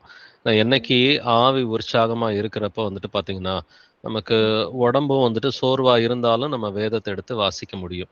அப்ப ஆவியில வந்துட்டு எந்த பலவீனம், ஆவி ஆத்மால பலவீனம் இல்லாதபடிக்கு நம்ம பார்த்துக்கணும். டெய்லி எப்படியாவது பைபிள் படிக்கணுன்ற ஒரு முடிவு எடுங்க. சரிங்களா? டெய்லி வந்துட்டு சரிங்க. வேதம் வாசிக்கணும். டெய்லி வந்துட்டு தனிப்பட்ட முறையில ஜெபம் பண்ணணும். டெய்லி குடும்ப ஜெபம் பண்ணணும். குடும்பத்தாரோட உட்காந்து ஒரு 4 வசனத்தையாவது வந்துட்டு பேசணுன்ற அந்த முடிவு எடுங்க. ஸோ அப்படி நம்ம சரிங்க பிரதர். குடும்பத்துக்குள்ளார வந்துட்டு இப்போ ஒருத்தர் சோர்வா இருந்தா கூட இன்னொருத்தர் தூக்கி விடுற மாரி இருக்கணும் இல்லைங்களா? அப்படின்னா ஆமா பிரதர். குடும்பத்திலேயே வந்துட்டு யாரும் பெருசா வந்துட்டு பைபிள் மேல இன்ட்ரெஸ்ட் இல்லாம இருக்கிறாங்க. அப்ப கர்த்தர்ட்ட வரதே வந்துட்டு ஏதோ உலக தேவைகள், இப்ப பையனுக்கு உடம்பு சரியில்லாம இருந்துச்சு. இதனால வந்துட்டு வரணும். இல்ல இந்த உலக தேவைகள் பூர்த்தி ஆகணும். உடம்பு நல்லா ஆகணும். என் குடும்பம் நல்லா இருக்கணும். இதுக்காக இயேசுவ தேடுறோமான்றதை யோசிச்சு பாருங்க. நம்ம இயேசுவ தேடுறது அன்பு நிமித்தமா தேடுகிற பிள்ளைகளா இருக்கணும். நித்திய ஜீவனுக்காக இயேசுவ தேடுற பிள்ளைகளா இருக்கணும். இப்படி வந்தோம்னு சொன்னா இந்த சோர்வுகள்லாம் இருக்காது. நம்ம அவர்ட்ட எதுக்காக வரோம்ன்றது அவருக்கு நல்லாவே தெரியும். இயேசுவுக்கு நம்ம இருதயத்துல இருக்கிறதெல்லாம் தெரியும். நம்ம அன்பு நிமித்தமா நித்திய ஜீவனுக்காக அவரை தேடினோம்னாக்க இந்த சோர்வெல்லாம் எடுத்து போட்டுவாரு. நம்மளும் ஜெபிக்கலாம் இப்ப அதுக்காக. நான் நான் மட்டும்தான் பிரதர் விசுவாசமா இருக்கிறேன். சின்ன பாப்பா மட்டும் இருக்கிறாங்க. வீட்டுக்காரங்க கணவரு தம்பிக்கு கண்ணுல இருந்து நின்றதுல இருந்து அதனுடைய அவங்களுக்கு விசுவாசமே இல்லைங்க பிரதர். பையனுக்கும் இல்லைங்க பிரதர். நான் மட்டும்தான் பிரதர் டெய்லியும் ப்ரேயர் பண்ணுவேன். நான் மறந்துருவேன்னு எழுதி வச்சுக்குவேன் பிரதர். ஆண்டவர் எந்தெந்த வார்த்தை எனக்கு உணர்த்துறாங்களோ நான் இல்ல இப்ப இதில் அந்த நோட் பையனுக்கு அதெல்லாம் சரியாயிடுச்சு இல்லைங்களா? கண்ல இருந்து பிரச்சனைகள்லாம் எல்லாம் சரியாயிடுச்சு. சரியாச்சுங்க பிரதர். இப்ப கொஞ்சம் சரியாயிடுச்சுன்னா கொஞ்சம் ஏன் அந்த பையன் வந்துட்டு ஆண்டவரை நம்ப மாட்டேங்கிறான்? கதிரவன் விளையாட்டுத்தனமா இருக்கிறாங்க பிரதர். இன்னைக்கு 3 நாளா உங்களோட சார்ஜ கேட்டுக்கிட்டு இப்ப இந்த இதுல வசனத்த தம்பி தான் பிரதர் எழுதுறாங்க. நான் ஜெபத்துல வச்சேன் பிரதர். இப்ப இன்னைக்கு ஒரு வாரமா பரவாயில்லைங்க பிரதர். தம்பி கேட்கறான், சொல் பேச்சு கேட்கறான். கணவர் அவங்க பண ஆசை, உலகத்த அவங்க ஆசைப்படுறாங்க பிரதர். ரொம்ப அவங்க ஆசைப்படுறாங்க. சரி, நானும் ஓகே. எவ்வளவோ நம்ம அவங்களுக்காக சொல்லிட்டேன் ஜெபம் பிரதர். பண்ணுங்க. சரிங்களா? நீங்க 1 பேதுரு 3ஆம் அதிகாரத்தின்படி ஆவியின் கனியோட இருந்தாக்க உங்கள பார்த்து அவரும் ஆதாயமாக்கப்படுவார்ன்னு சொல்லி வசனம் சொல்லுது. அதுக்காக நம்ம ஜெபிக்கலாம். எனக்கு பிள்ளைங்களுக்கு நல்லா நானு வசந்த் மூலமா பிள்ளைங்ககிட்ட பேசணும் பிரதர். கணவர்கிட்ட பேசணும். எனக்கு ஆவிக்குரிய வாழ்க்கை எனக்கு பரிபூரணமா எனக்கு வேணுங்க பிரதர். சரி, நீங்க முதல்ல எனக்கு நீங்க பிள்ளைகள்ட்ட ஜெபம் ஆரம்பிங்க. பண்ணுங்க அவரும் பிரதர். உட்காருவார். நம்ம ஜெபிக்கலாம். இயேசுவே சரிங்க ஆண்டவரே, பிரதர். எங்களப்பா தந்தையே, ஆண்டவரே சகோதரி ராசாத்திக்காக, அவனுடைய கணவர் பிள்ளைகளுக்காக மன்றாடுகிற ஆண்டவரே, அந்த மகனுக்கு இயேசப்பா கண்ல இருந்து ஆண்டவரே அவ்வளவு ஆண்டவரே கேட்கிறவர்கள் திடுக்கிடுற மாரி இருக்கிற அந்த பிரச்சனைகள் எல்லாம் இயேசப்பா நீங்க சுகமாக்குனீங்க. உம்முடைய கிருபைக்காக உமக்கு ஆண்டவரே நன்றி செலுத்துகிறோம், ஸ்தோத்திரம் செலுத்துகிறோம். அந்த மகனும் ஏசப்பா உமக்கு நன்றியதில் உள்ள பிள்ளையா இருப்பதற்கு இரக்கம் பாராட்டுங்கப்பா.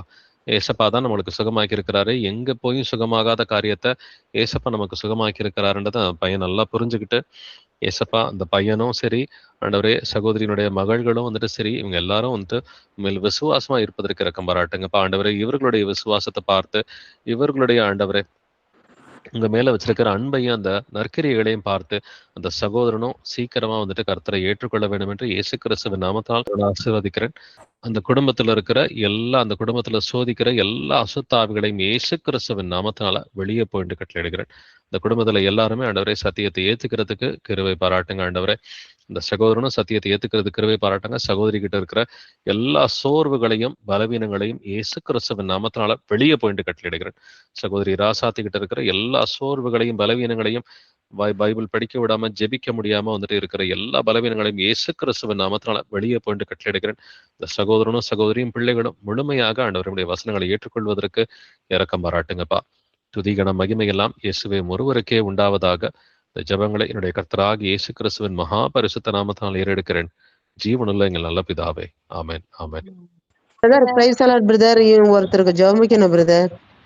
சொல்லுங்க, உங்க பேரு? மேரிங்க பிரதர். மேரிங்களா? எங்க இருந்து பேசுறீங்க? நாங்க கர்நாடகம். ஓகே. கர்நாடகால எங்க இருக்கிறீங்க? சிக்மங்களூர் பிரதர். சிக்மங்களூரா? ஓகே.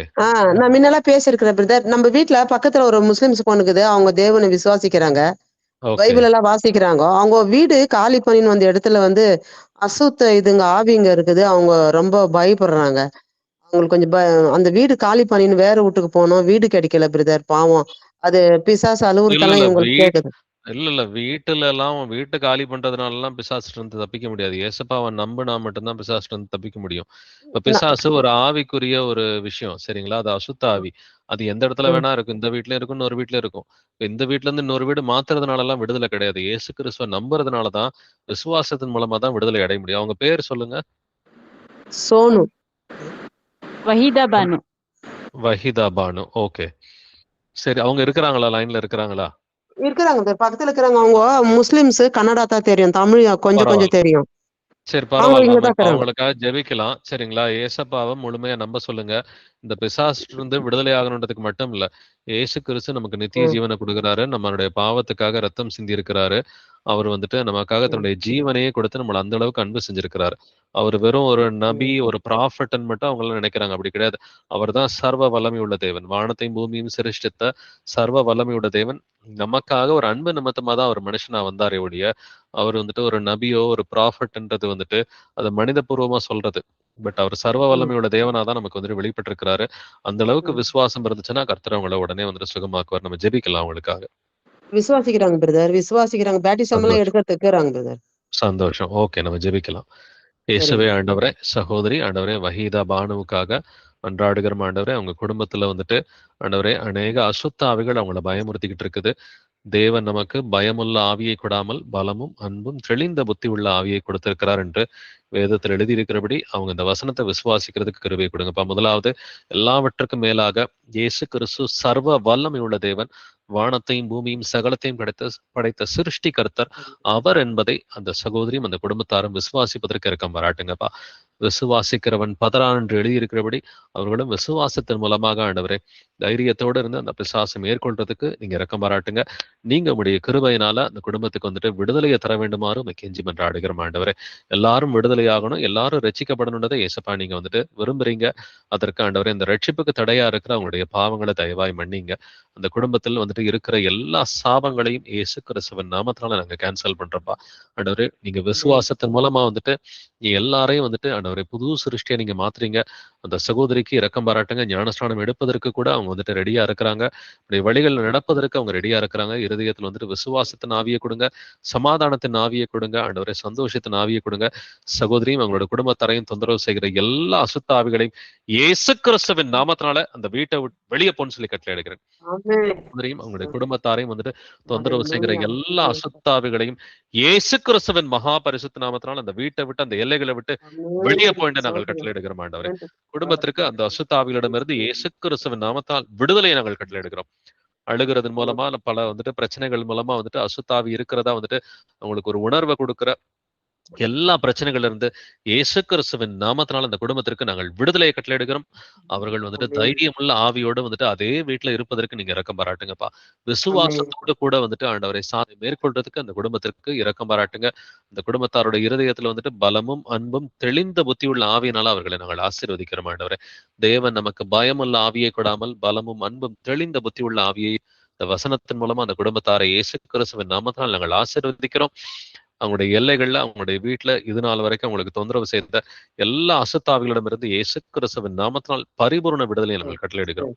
இந்த குடும்ப விசுவாசத்துல வளருவதற்கும் சீக்கிரமா மனம் திரும்பி முழு விசுவாசத்தோடு ஞானஸ்நானம் எடுப்பதற்கும் ரட்சிப்பின் பாதையில வந்துட்டு உறுதியாய் நடப்பதற்கும் நீங்க இரக்கம் பாராட்டுங்க. உங்களை கரம் பிடித்து வழி நடத்துங்கப்பா. துதி கன மகிமை எல்லாம் இயேசுவே ஒருவருக்கே உண்டாவதாக. இந்த ஜெபங்களை என்னுடைய கர்த்தராகிய இயேசு கிறிஸ்துவின் மகா பரிசுத்த நாமத்தால் ஏறெடுக்கிறேன். ஜீவனுள்ள எங்கள் நல்ல பிதாவே, ஆமென். Thank you, brother. Thank you so much, brother. Thanks a lot. Brother பேசலாம் பிரதர். ஹலோ சொல்லுங்க பிரதர், ஆரோக்கியராஜ் பேசுறேன் brother. Usha Praise Lord, brother. Brother, எனக்கு பிரதர் சொல்லுங்க நம்ம brother. ஞானஸ்தானம் எடுத்து ஒரு 2 மாசம் வந்து ரொம்ப ஒரு ஈடுபாடா இருந்தேன் பிரதர். அதுக்கப்புறம் அந்த ஒர்க் ப்ரெஷர் அப்படியே கொஞ்சம் பின்னாடி போயிட்ட மாதிரி எனக்கு கொஞ்சம் ரொம்ப கஷ்டமா இருக்கு பிரதர். ப்ரேயர் பண்ண முடிய மாட்டேது, பைபிள் படிக்க வர மாட்டேது, சும்மா செல்லு பார்த்துட்டு இருக்கேன். மைண்டு வந்து ஃபுல்லா வேற எதுக்கே போகுது பிரதர். நம்ம இந்த வேலை தொழில் பணம் சம்பாதிக்கணும் அந்த கான்செப்ட்லயே போறேன் தவிர இதுக்குள்ள வரணும்னு கொஞ்சம் கூட ரொம்ப ரொம்ப கஷ்டமா இருந்தது.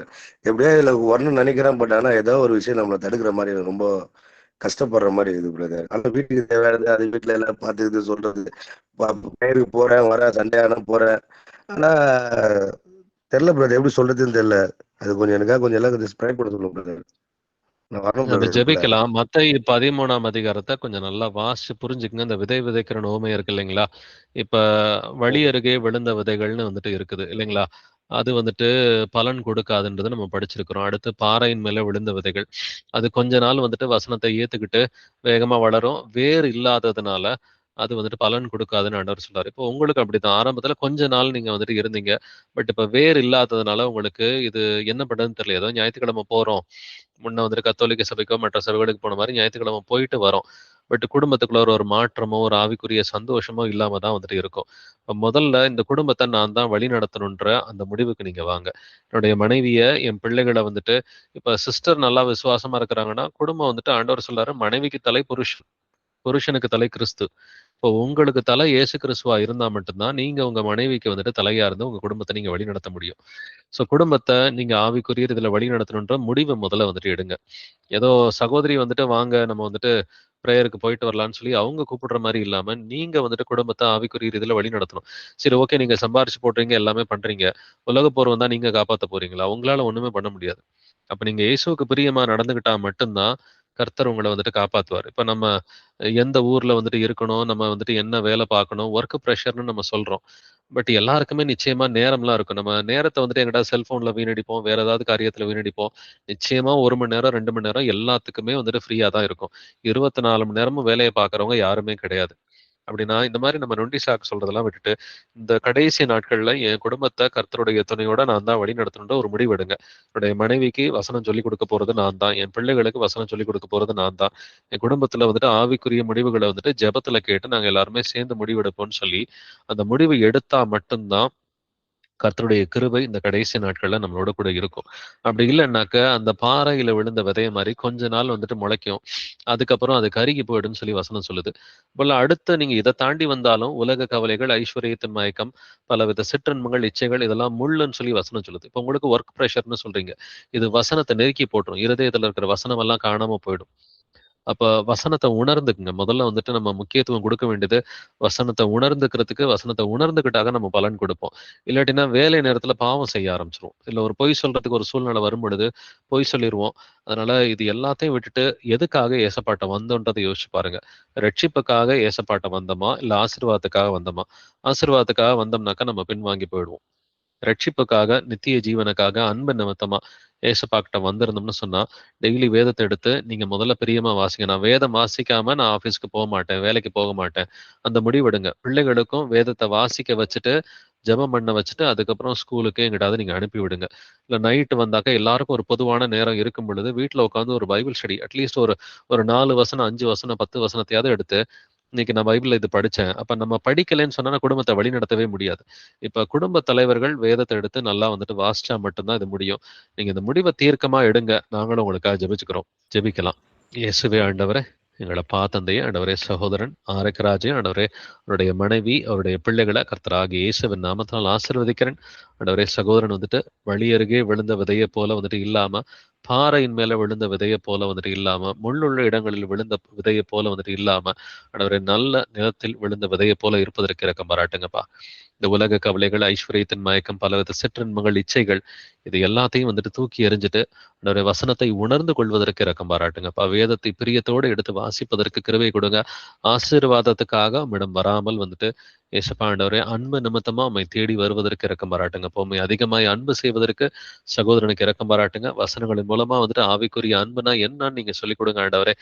மனைவிக்கு தலையாயிருந்து மனைவியை வழி நடத்துறதுக்கும், பிள்ளைகளை வந்துட்டு வசனத்துல வழி நடத்துறதுக்கும் சகோதரனுக்கு அந்த பொறுப்பு இருக்குன்றத சகோதரன் நல்லா உணர்ந்துகிட்டு வசனத்தின்படி மனைவியையும் பிள்ளைகளையும் வழி நடத்துறதுக்கு கிருபையை கொடுங்க. இந்த கடைசி நாட்களிலும் கூட ஆண்டவரே அவங்க எந்த ஊர்ல இருக்கணும், என்ன செய்யணும், இது எல்லாத்தையும் ஏசப்பா நீங்க அவங்களுக்கு உணர்த்துங்க, அவங்களை வழி நடத்துங்க, உங்களை பலப்படுத்துங்க.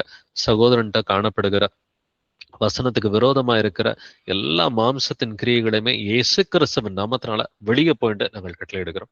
சகோதரனை இயேசு கிறிஸ்துவின் நாமத்தினாலே ஆசீர்வதிக்கிறேன்.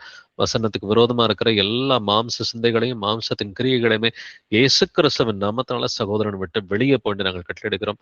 இயேசு கிறிஸ்துவின் நாமத்தினால் சகோதரனை ஆசீர்வதிக்கிறேன். நீங்க இரக்கம் பாராட்டுங்க. குடும்பத்துல அவரும் அவருடைய மனைவி பிள்ளைகளும் வந்துட்டு வசனத்தின்படி ஒரு மனதின் ஆவியோடு இருப்பதற்கு இரக்கம் பாராட்டுங்கப்பா. பரிசுத்த ஆவியோடு கூட அவர்கள் இணைந்து வாழ்வதற்கு இரக்கம் பாராட்டுங்க. கர்த்தரை அறிகிற அறிவில் வளருவதற்கு இரக்கம் பாராட்டுங்க. கனி கொடுப்பதற்கு இரக்கம் பாராட்டுங்கப்பா. துதிகன மகிமையெல்லாம் இயேசுவே ஒருவருக்கே உண்டாவதாக. இந்த ஜெபங்களை என்னுடைய கர்த்தராகிய இயேசு கிறிஸ்துவின் மகா பரிசுத்த நாமத்தால் ஏறெடுக்கிறேன். ஜீவனுள்ள எங்கள் நல்ல பிதாவே, ஆமென் ஆமென். பிரதர் சிஸ்டர்ஸ், வேற யாருக்காவது பிரேயர் ரிக்வெஸ்ட் இருக்குங்களா? சாட்சிகள். Brother praise Lord sister. Praise Lord brother.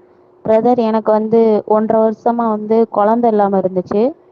Okay. இப்போ ஏசப்பா எனக்கு ஒரு கர்ப்பத்தின் கனியை கொடுத்திருக்காரு. சந்தோஷம். அதனால அதுக்கு அது சாட்சி சொன்னேன். ரொம்ப சந்தோஷம். உங்க பேரு சிஸ்டர்? என் பேர் கோகிலா. எந்த ஊர்ல இருக்கிறீங்க? திலீப் இருக்கால, திலீப் தங்கச்சி. ஓ, திலீப் தங்கச்சியா? ரொம்ப சந்தோஷம். ஓகே. ஸோ ஏசப்பா இப்ப குழந்தை பாக்கியத்தை கொடுத்துருக்கிறாரு. குழந்தை பிறந்துருச்சா இல்ல பிரெக்னெண்டா இருக்கிறீங்களா? இல்ல, இப்பதான் 3ஆம் மாசம் ஸ்டார்டிங் ஆயிருக்கு. ரொம்ப சந்தோஷம். கர்த்தருக்கு ஸ்தோத்திரம். ஏசப்பா மேல முழு விசுவாசமா நம்பிக்கையா இருங்க.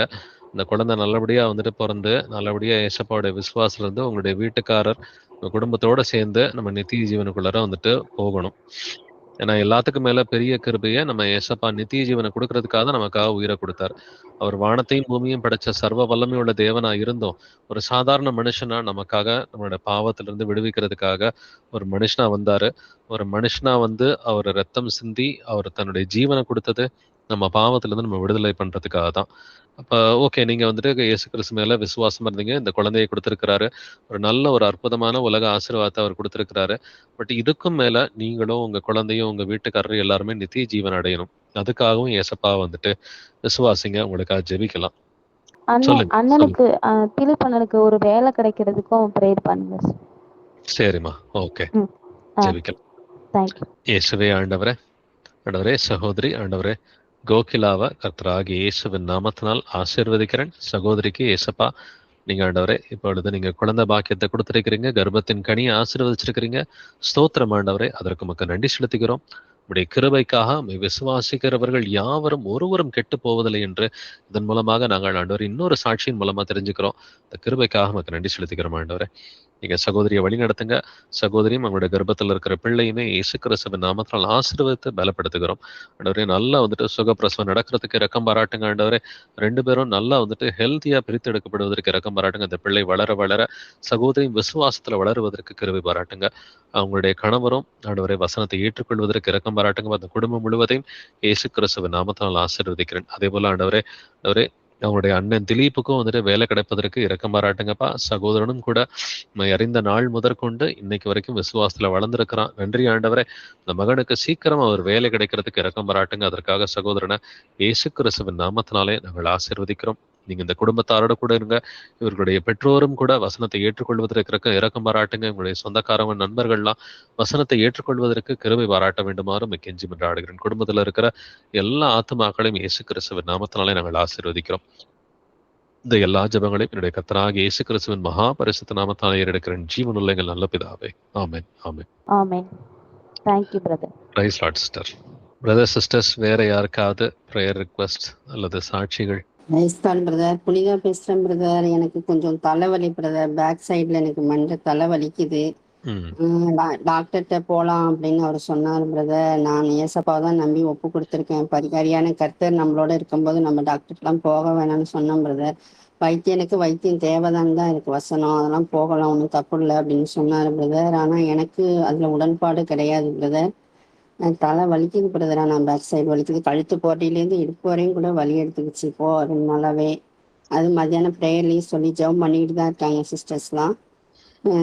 நாளைக்கு போகணும்னு சொல்லியிருக்காரு பிரதர். அதுலேருந்து நான் விடுபடணும் பிரதர்.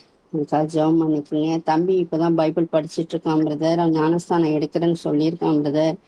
அவன் முழுமையாக இன்னும் படிக்கல. அவனுக்கு ஃபுல்லாக டைமே இல்லை. ஆப்ரேஷன் தேட்டரில் ஃபுல்லாக விடிய அவனுக்கு ஆப்ரேஷன் தேட்டரில் ஒர்க் இருக்கிறதுனால டைம் கிடைக்கிறப்ப படிக்கிறேன் அப்படின்னு சொல்கிறான் பிரதர்.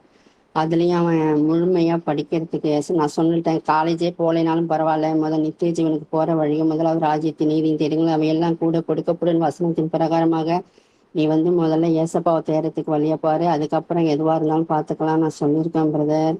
அவன் நான் சொன்னதுக்கு சொன்னான் பிரதர். படிக்கிறேன், நான் படிச்சுட்டு தான் இருக்கிறேன்னு சொல்றான் பிரதர். அது முழுமையா ஏசப்பாக்குள்ள சிறைப்படுத்துற பிள்ளையா அவன் மாறுறதுக்கு ஏசப்பா திரும்ப பாராட்டணும் இந்த வேலையில கேட்டுக்கிறேன் பிரதர். தயவா கேட்கிறேன் பிரதர். சிஸ்டர், பையனை பொறுத்த வரைக்கும் அவனுக்கு வாழ்க்கையில சுத்தமாவே முடிவுகள் எடுக்க தெரியல.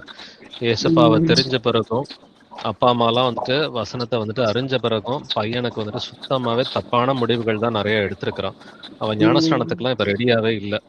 ஏதோ பேருக்கு 4 வசனத்தை படிச்சுட்டு ஞானஸ்தானம் எடுக்கிறேன்றது அது இன்னும் பெரிய பிரச்சனையில கொண்டு போய் விட்டுரும். முதல்ல அவனை மனம் திரும்ப சொல்லுங்க. மனம் திரும்பினா மட்டும்தான் ஞானஸ்தானத்துக்கு தகுதியாவே இருக்க முடியும். மனம் திரும்பாம எடுக்கிற ஞானஸ்தானம் எதுக்கும் நானும் தண்ணியில குதிச்சேன்ற மாதிரிதான் இருக்கும். முதல்ல அவனை மனம் திரும்ப சொல்லுங்க. ஒரு பெற்றோரா ரொம்ப செல்லம் கொடுக்கறதெல்லாம் கர்த்தருக்கு பிடிக்காது. பாவம் இருந்துச்சுன்னா கண்டிக்கணும். பிள்ளைகள்கிட்ட பாவம் இருந்துச்சுன்னா அதை திட்டமும் தீர்க்கமுமா கண்டிக்கணும். அப்படி இல்லைன்னா கர்த்தர் உங்களை கண்டிப்பாரு. சரிங்களா? அதை நான் ஒரு எச்சரிப்பாவே சொல்லிக்கிட்டேன். நீங்க ரொம்ப செல்லம் கொடுத்தீங்கன்னாக்க கர்த்தர் பெற்றோரை தான் அதிகமா கண்டிப்பாரு. அதனால பெரிய பாவம் பிள்ளைகள்ட்ட இருந்துச்சுனாக்க திட்டவட்டமா பிள்ளைகளை கண்டிச்சு நீ மனம் திரும்புன்னு சொல்லி அவனை கண்ணீர் சிந்தி மனம் திரும்ப வைக்க வேண்டியது நம்மளுடைய வேலை. செல்லம் கொஞ்சிக்கிட்டே இருக்கிறது, ஒரே பிள்ளை நான் செல்லமா இருக்கிறேன்னு சொன்னா கர்த்தர் ஏலி எப்படி கடிஞ்சுக்கிட்டாருன்னு பாருங்க. பிள்ளைகளை நீ கண்டிக்கலைன்றப்ப கர்த்தர் உன்னை தண்டிப்பாருன்றத ஏலி கிட்ட சொல்லாம சிறு பையன் சாமுவேல் தீர்க்கதரிசிக்கிட்ட தான் கர்த்தர் சொல்றாரு. அவர் சொன்ன மாதிரியே செஞ்சார். பிள்ளைங்க தாறுமாறா முடிவுகள் எடுக்கும் பொழுது, தாறுமாறா தன்னுடைய வாழ்க்கையை வாழும் பொழுது பெற்றோர் திட்டவட்டமா கண்டிக்கணும். அது பெற்றோருடைய தவறு தான். பிள்ளைங்க இப்படி இருக்கிறது காரணமே பெற்றோருடைய தவறு தான். அதனால முதல் காரியமா பிள்ளைகள் தப்பான முடிவுகள் எடுக்கிறாங்க. சின்ன வயசுல இருந்து நம்ம கண்டிச்சிருந்தோம்னாக்க அப்படி நடந்திருக்காது. ஒரே பிள்ளைன்னு சொல்லி ஓவரா செல்லம் கொடுத்துட்டோம்னு சொன்னாக்க கண்டிக்கப்படாத பிள்ளை அப்பா அம்மாவுக்கு அவமானத்தை தேடி கொடுக்குன்ற மாதிரி தான் நிலைமை இருக்கும். முதல் காரியமா அவனை நல்லா திட்டவட்டமா வசனத்தின்படி கண்டிங்க. அவனை மனம் திரும்ப சொல்லுங்க. மனம் திரும்பிட்டு பைபிளை படிக்க சொல்லுங்க. இன்னமும் டைம் இல்லைன்னு சொன்னாக்க இப்ப வரப்போற நாட்கள்ல பைபிள் படிக்கல, மனம் திரும்பலன்னா பாதுகாப்பு இருக்காது. அப்ப இதெல்லாம் நம்ம செஞ்சாக்க நமக்கும் இந்த வியாதிகள், பிரச்சனைகள் இதெல்லாம் பெற்றோருக்கும் வந்துட்டு இருக்காது. நம்ம பிள்ளைங்க தவறு செய்யும் பொழுதும் அவங்கள திட்டவட்டமா கண்டிக்கலைன்னு சொன்னாக்க, பெற்றோரையும் கர்த்தர் வந்துட்டு கண்டிக்க தான் செய்வாரு. அதனால அவன் மனம் திரும்பணும்னு சொல்லி நீங்க வந்துட்டு அவன நேரடியா வந்துட்டு இது அப்பா, அம்மா மட்டும் தான் நேரடியா சொல்ல முடியும். அவன யாருமே சகோதர சகோதரிகள்லாம் பெருசா பார்க்கறதும் இல்ல, சந்திக்கிறதும் கிடையாது. அவனும் சபை கூடுதலுக்கு வர்றதும் கிடையாது. அதனால நீங்க பெற்றோரா இருக்கிறதுனால, அவனுடைய பாவத்த உணர்த்தி அவன திட்டவட்டமா மனம் திரும்ப சொல்லி வேதத்த வாசிச்சு அத புரிஞ்சுகிட்டு கர்த்தர்ட்ட வந்துட்டு பாவங்கள அறிக்கை பண்ண சொல்லி மனம் திரும்ப சொல்லுங்க. ஆட்டோமேட்டிக்கா உங்களுக்கு இருக்கிற பிரச்சனைகள்லாம் கர்த்தர் சரி பண்ணிருவாரு. நம்ம வேணா மனம் திரும்புதலுக்காக ஜெபிக்கலாம். இயேசுவே ஆண்டவரே, சகோதரி புனிதாவுக்காக, அவனுடைய கணவர், அவனுடைய பையனுக்காக மன்றாடுகிற ஆண்டவரே, அந்த பையன் வந்துட்டு மனம் திரும்புறதுக்கு இரக்கம் பாராட்டுங்கப்பா ஆண்டவரே. ஆண்டவரே, நானும் ஞானஸ்தானம் எடுக்கணும். ஏதோ ஞானஸ்தானம் எடுத்துட்டாக்கா உடனே வந்துட்டு நம்ம பரிசுத்தமா மாறிறலான்ற மாரி வந்துட்டு, இவங்க மனம் திரும்பாம ஞானஸ்நானத்துக்கு தயாராகாதபடிக்கு நீர் அவர்களை பாதுகாக்க வேண்டுமாறு கெஞ்சி மன்றாடுகிற ஆண்டவரே. அந்த பையன் வந்துட்டு செய்த தவறுகளுக்கு ஆண்டவரே முழு இருதயத்தோட மனம் திரும்புவதற்கு இரக்கம் பாராட்டுங்கப்பா. ஆண்டவரே, கர்த்தருக்கு பிடிக்காத காரியம் எல்லாம் வந்துட்டு நம்ம செஞ்சிருக்கிறோம். நம்ம முழுமையா மனம் திரும்பணும்னு சொல்லி ஆண்டவரே மனம் திரும்புதல அவனுடைய இருதயத்துல கொடுங்க. அதற்கேற்ற வகையில அவன் வேதத்தை பிரியத்தோடு எடுத்து வாசிப்பதற்கு இரக்கம் பாராட்டுங்கப்பா. பெற்றோரும் அவன் மனம் திரும்புதலுக்கு ஏதுவா அவனை கண்டிக்கிறதுக்கு இங்க இரக்கம் பாராட்டுங்க. ஆண்டவரே, அவங்க நல்ல பிள்ளைய கண்டிச்சு அவனை மனம் திரும்புதலுக்குள்ளார வழி நடத்தி நல்லா வந்துட்டு மனஸ்தாபப்பட்டு ஞானஸ்நானம் வந்துட்டு முழு விசுவாசோடு எடுப்பதற்கு இரக்கம் பாராட்டுங்கப்பா. ஆண்டவரே, பிள்ளையை கண்டிக்கிறது மூலமா அவருடைய வசனத்தை கடைபிடிப்பதன் மூலமா பெற்றோரும் வந்துட்டு ஆண்டவரே நீர் சிக்ஷிக்கிற சிக்ஷையிலிருந்து விடுதலை ஆவதற்கு இரக்கம் பாராட்டுங்கப்பா. சகோதரிக்கு இருக்கிற எல்லா தலைவலி, ஆண்டவரை கழுத்து வலி, இடுப்பு வலி இவை எல்லாவற்றையும் இயேசு கிறிஸ்துவின் நாமத்தினால வெளியே போயிட்டு கட்டளையிடுகிறேன். ஆண்டவரே, அவங்களோட பெற்றோரை நீங்க மன்னிங்க. பிள்ளைக்கு வந்துட்டு அதிகமா வந்துட்டு அவங்க செல்லம் கொடுத்ததுக்காக அவங்கள மன்னிங்க. இனிமேட்டாவது பிள்ளையை கண்டிக்கிறதுக்கு இரக்கம் பாராட்டுங்கப்பா. அவங்களுடைய பாவங்களை மன்னிச்சு விடுதலையை கட்டளையிட வேண்டுமாறு கெஞ்சி மன்றாடுகிறேன். சகோதரிக்கு இருக்கிற எல்லா தலைவலி, உடல் வலிகளையும் இயேசு கிறிஸ்துவின் நாமத்தினால வெளியே போயிட்டு நாங்கள் கட்டளையிடுகிறோம். சகோதரிக்கு இயேசு கிறிஸ்துவின் நாமத்தினால அந்த வழிகளிலிருந்து இருந்து விடுதலையை கட்டளையிடுகிறேன். ஆண்டவரே, நீங்க அவங்களோட கூட இருங்க, அவங்களை வழி நடத்தி அந்த பையனை மனம் திரும்புங்க. அந்த குடும்பம் முழுவதும் மனம் திரும்பி நம்முடைய வருகையின் போது வந்துட்டு இயேசுப்பாமை பரிசுத்தம் உள்ளவர்களை சந்திப்பதற்கு இரக்கம் பாராட்டுங்கப்பா. துதிகன மகிமையெல்லாம் இயேசுவே ஒருவருக்கே உண்டாவதாக. இந்த ஜெபங்களை என்னுடைய கர்த்தராகிய இயேசு கிறிஸ்துவின் மகா பரிசுத்த நாமத்தினால் ஏறெடுக்கிறேன். ஜீவனுள்ள எங்கள் நல்ல பிதாவே, ஆமென், ஆமென். Thank you brother. Praise Lord brother. Thank you Jesus. Brother, sisters, வேற யாருக்காவது பிரேயர் ரிக்வெஸ்ட் அல்லது சாட்சிகள்?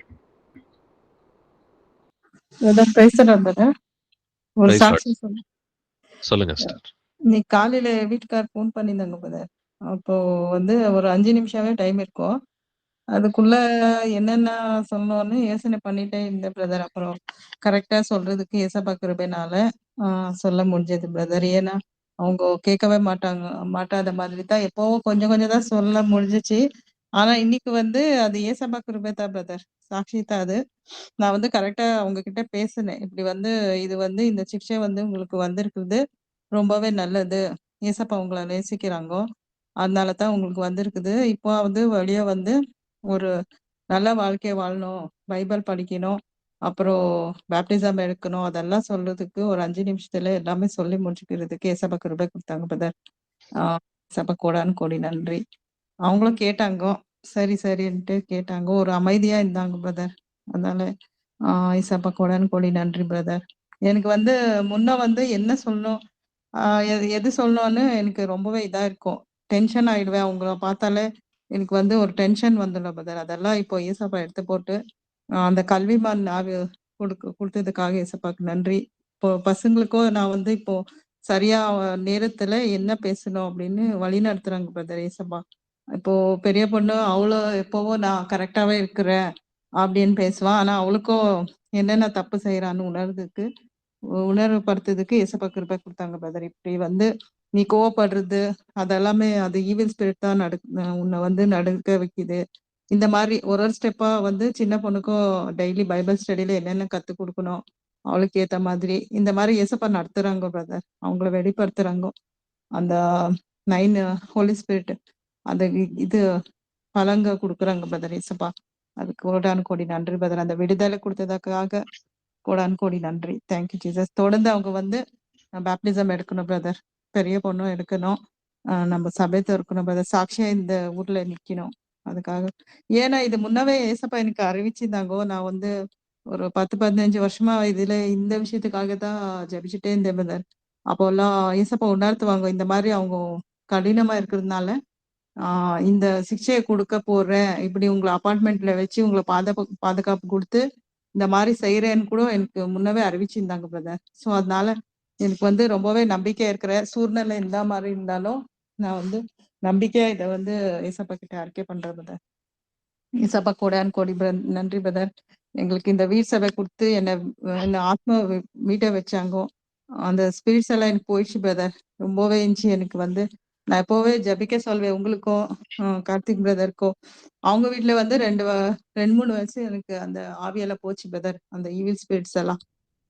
சோ இசப்பக்கம் அந்த எரிச்சல் ஆவி, அந்த டென்ஷன் ஆனாலே நான் வந்து ரொம்பவே டென்ஷன் ஆயிடுவேன் பிரதர். எப்போ டென்ஷன் ஆயிட்டு என்ன பண்றேன்னு எனக்கு தெரியாது. அந்த மாதிரி டென்ஷன் ஈவில் ஸ்பிரிட்ஸ் எல்லாம் எனக்கு ரொம்பவே இருந்துச்சு பிரதர். அதெல்லாம் ஏசப்பா வந்து வீடு சபைக்கு நான் கண்டினியூவா வந்தேன் பிரதர். ஒரு வாரம் மிஸ் பண்ணாம நான் வந்ததுனால அங்க வீடு சபையில எனக்கு ஃபுல்லா அந்த கேதரிங்ல எல்லாம் எனக்கு விடுதலை கிடைச்சிச்சு பிரதர். ஏசப்பா கூடன்னு கோடி நன்றி. ஏன்னா நான் கட்டட சபையில அவ்வளோ கஷ்டப்பட்டேன் பிரதர். அங்க கூட நான் எவ்ரி வீக்கும் போவேன். ஆனா எனக்கு வந்து அவங்க சொல்லுவாங்க, உங்களுக்கு விடுதலை கிடைக்காது அப்படின்னு சொல்லுவாங்க சிஸ்டர் பிரதர். நான் விழுந்துடுவேன். அப்புறம் ஏசப்பாவுடைய நாமத்தை நம்புற எல்லாருக்குமே விடுதலை உண்டு. நம்ம சரியான சத்தியத்தை புரிஞ்சுக்கிட்டு அதை கடைபிடிக்கும் பொழுது நிச்சயமா விடுதலை உண்டு. ஆமா பிரதர். அந்த உண்மையான சபைக்கு சேர்த்ததுக்காக ஏசப்பா கூடான்னு கூடி நன்றி பிரதர். எனக்கு விடுதலை கிடைச்சதுக்கும் ஏசப்பாக்கு நன்றி. ஏசப்பாவுக்கு நன்றி. நம்ம என்னை தேடுங்கள் அப்பொழுது கண்டடைவீர்கள்னு அவர் சொல்ற மாதிரி அவரை தேடுற எல்லாருக்குமே சரியான இடத்துல சரியான சகோதர சகோதரிகளோட அவரை சேர்த்து விடுறாரு. பட் இருந்தாலும் அவருடைய வசனத்தை அந்தந்த தனிப்பட்ட ஆத்மா கடைபிடிக்கும் பொழுது பெரிய கிருபையை நிச்சயமா கொடுக்குறாரு. ரொம்ப சந்தோஷம். எல்லா விடுதலைக்கும் இயேசு கிறிஸ்துவுக்கு நம்ம நன்றி சொல்லுவோம். பிரதர் சிஸ்டர்ஸ், வேற யாருக்காவது ப்ரேயர் ரெக்வெஸ்ட் இருக்குங்களா? சாட்சிகள் இருக்குங்களா? Praise Lord brother. நான் அகஸ்டின் மேரி பேசுறேன். Praise Lord sister. சொல்லுங்க சிஸ்டர். பிரேம்சந்திர வந்து இது சென்னையில ஒரு கோர்ஸ் படிச்சுட்டு இருக்காங்க பிரதர். ஓகே. 1 வருஷமா படிச்சுட்டு இருக்கான். 3 மாசம் கோர்ஸ் வந்து 1 வருஷமா படிச்சுட்டு இருக்கான். இன்னும் அவனால படிச்சு வெளியில வர முடியல பிரதர். அந்த ரூம்ல வந்து எனக்கு எல்லாமே பிரச்சனையா இருக்கு. எல்லாத்துலயுமே அவனுக்கு தடையா இருக்கு. படிக்கிறதுக்கு இருந்தாலும் பிரேயர் பார்க்க முடியல. எல்லாத்துக்குமே அவனுக்கு பிரச்சனையா இருக்கு. அவன் ஃபர்ஸ்ட் அந்த ரூமுக்கு போனதுல இருந்து அவனுக்கு நிறைய ஆபத்து வந்தது பிரதர். 3-4 டைம் வந்துச்சான். அதையும் தாண்டி ரூம்ல இருக்கிறான். அவனால படிச்சுட்டு வெளியில வர முடியல. 3 மாசம் கோர்ஸ் 1 வருஷம் முடிஞ்சிச்சு, இன்னமும் முடிக்கவே இல்லை. அவன் நல்ல கோர்ஸ் முடியுமா அதை விட்டு வேற இடத்துக்கு ரூமுக்கு மாறணும்னு கொஞ்சம் பிரேயர் பண்ணுங்க பிரதர். இல்ல நீங்க சொன்னீங்களா ரூமுக்கு மாற சொல்லி? என்ன சொல்றாரு? சொல்லியிருக்கேன் பிரதர், பார்த்துட்டு இருக்கமா கிடைக்கல அப்படின்னு சொல்லியிருக்கான். இன்னொரு பிரதர் சொல்லியிருக்காங்க, வீட்டு ஓனர் நான் வந்து மாறும்போது உனக்கு ரூம் வந்து நான் பெயிண்ட் அடிச்சு உனக்கு விடுறேன்ப்பா அப்படின்னு சொல்லியிருக்காங்க. அவங்க என்ன மாறல. அவன் பைபிள் படிக்கிறானா? டெய்லி பைபிள் படிக்கிறானா? ஜெபம் பண்றானா? கேட்டீங்களா? படிச்சுட்டு இருக்காங்க பிரதர். டெய்லியும் பைபிள் படிச்சிருக்கான். டெய்லியும் கேட்டுட்டு இருக்கான். ஓகே. அதை மட்டும் நல்லா விசாரிச்சுக்குங்க. அது வந்துட்டு நம்ம கடமைக்காக பைபிள் படிக்காம உண்மையிலே வந்துட்டு பிரியத்தோட பைபிள் எடுத்து வாசிக்கணும். நல்லா ஆண்டவர் மேல இருக்கிற விருப்பத்தோட பிரியத்தோட படிச்சாக்க நிச்சயமா செய்யற காரியங்கள்லாம் ஆண்டவர் ஆசீர்வதிப்பாரு. நம்மளும் ஜெபிக்கலாம். இயேசுவே ஆண்டவரை, இந்த வெளியில ஆண்டவரை பிரேம்சந்திரவ கர்த்தராகி இயேசுவின் நாமத்தினால் நாங்கள் ஆசீர்வதிக்கிறோம். அந்த மகனுக்கு ஒரு நல்ல வேலையை கட்டளையிட வேண்டுமாறு கெஞ்சி மன்றாடுகிறேன். அவனும் கூட இயேசப்பாவுடைய வார்த்தையை எடுத்து வாசிக்கிறான். நல்ல விருப்பத்தோடு பிரியத்தோடு உடைய வார்த்தையை எடுத்து வாசிப்பதற்கு கிருபையை கொடுங்க. படிக்கிற வசனங்கள் வந்துட்டு நல்லா உணர்ந்துகிட்டு புரிஞ்சுக்கிட்டு ஆண்டவரை அந்த வசனங்களை விசுவாசிக்கிறதுக்கும் நல்லா உங்கள்ட்ட தனிப்பட்ட முறையில விசுவாசத்தோடு ஜெபிக்கிறதுக்கும் நீங்க இறக்கம் பாராட்டுங்கப்பா. அதற்காக பிரேம்சந்திரவை இயேசுவின் நாமத்தினால் ஆசீர்வதிக்கணும். சீக்கிரமா இயேசுப்பா அவன் தங்கி இருக்கிற இடம் உங்களுக்கு சுத்தமா இல்லைனாக்கா அந்த இடத்த நீங்க மாத்தி கொடுங்க. எங்க வேலை பார்க்கணுன்ற ஞானத்தை கொடுங்க. சீக்கிரமா ஒரு வேலையை நீர் கட்டளையிட வேண்டுமாறு கெஞ்சி மன்றாடுகிற ஆண்டவரே, அதற்காக சகோதரனை இயேசுவின் நாமத்தினால் ஆசீர்வதிக்கிறேன். அதே போல ஆண்டவரே, இதுக்கு முன்னாடி பேசின ஆண்டவரே ஜான்சி சகோதரியும் அவனுடைய கணவர் அவனுடைய பிள்ளைகளுமே கர்த்தராகிய இயேசுவின் நாமத்தினால் ஆசீர்வதிக்கிறேன். அந்த சகோதரன் வந்துட்டு சீக்கிரமா தன்னோட வீட்டோட கூட வந்துட்டு ஆண்டவரை சேருவதற்கு இறக்கம் பாராட்டுங்க. அந்த சகோதரன் மனம் திரும்பி ஆண்டவரே நல்ல ஒரு மனம் திரும்பிய வாழ்க்கை வாழ்வதற்கும் ஞானஸ்நானம் எடுப்பதற்கும் உடைய வருகைக்கு முன்னாடி குடும்பம் முழுவதும் ஆண்டவரை ரட்சிப்பு அடைகிறதுக்கு இறக்கம் பாராட்டுங்க. அவனுடைய பிள்ளைங்க 2 பேரும் வந்துட்டு நல்லா வசனத்தின்படி நடப்பதற்கு கிருபை பாராட்டுங்க.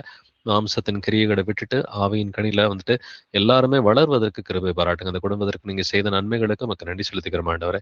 துதிகன மகிமை எல்லாம் இயேசுவே ஒருவருக்கே உண்டாவதாக. இந்த ஜெபங்களினுடைய கர்த்தராகிய இயேசு கிறிஸ்துவின் மகா பரிசுத்த நாமத்தால் ஏறெடுக்கிறேன். ஜீவனுள்ள எங்கள் நல்ல பிதாவே. ஆமென். ஆமென். ஆமென். Praise Lord, praise Lord. Brother sisters, வேற யாருக்காவது ப்ரேயர் ரிக்வெஸ்ட் சாட்சிகள் இருக்குங்களா? ஓகே, இதுக்கு மேல எதுவும் ப்ரேயர் ரிக்வெஸ்ட் இல்லைனா இதோட பைபிள் ஸ்டடியை நிறைவு செஞ்சுக்கலாம். Thank you brothers and sisters. Praise Lord Jesus.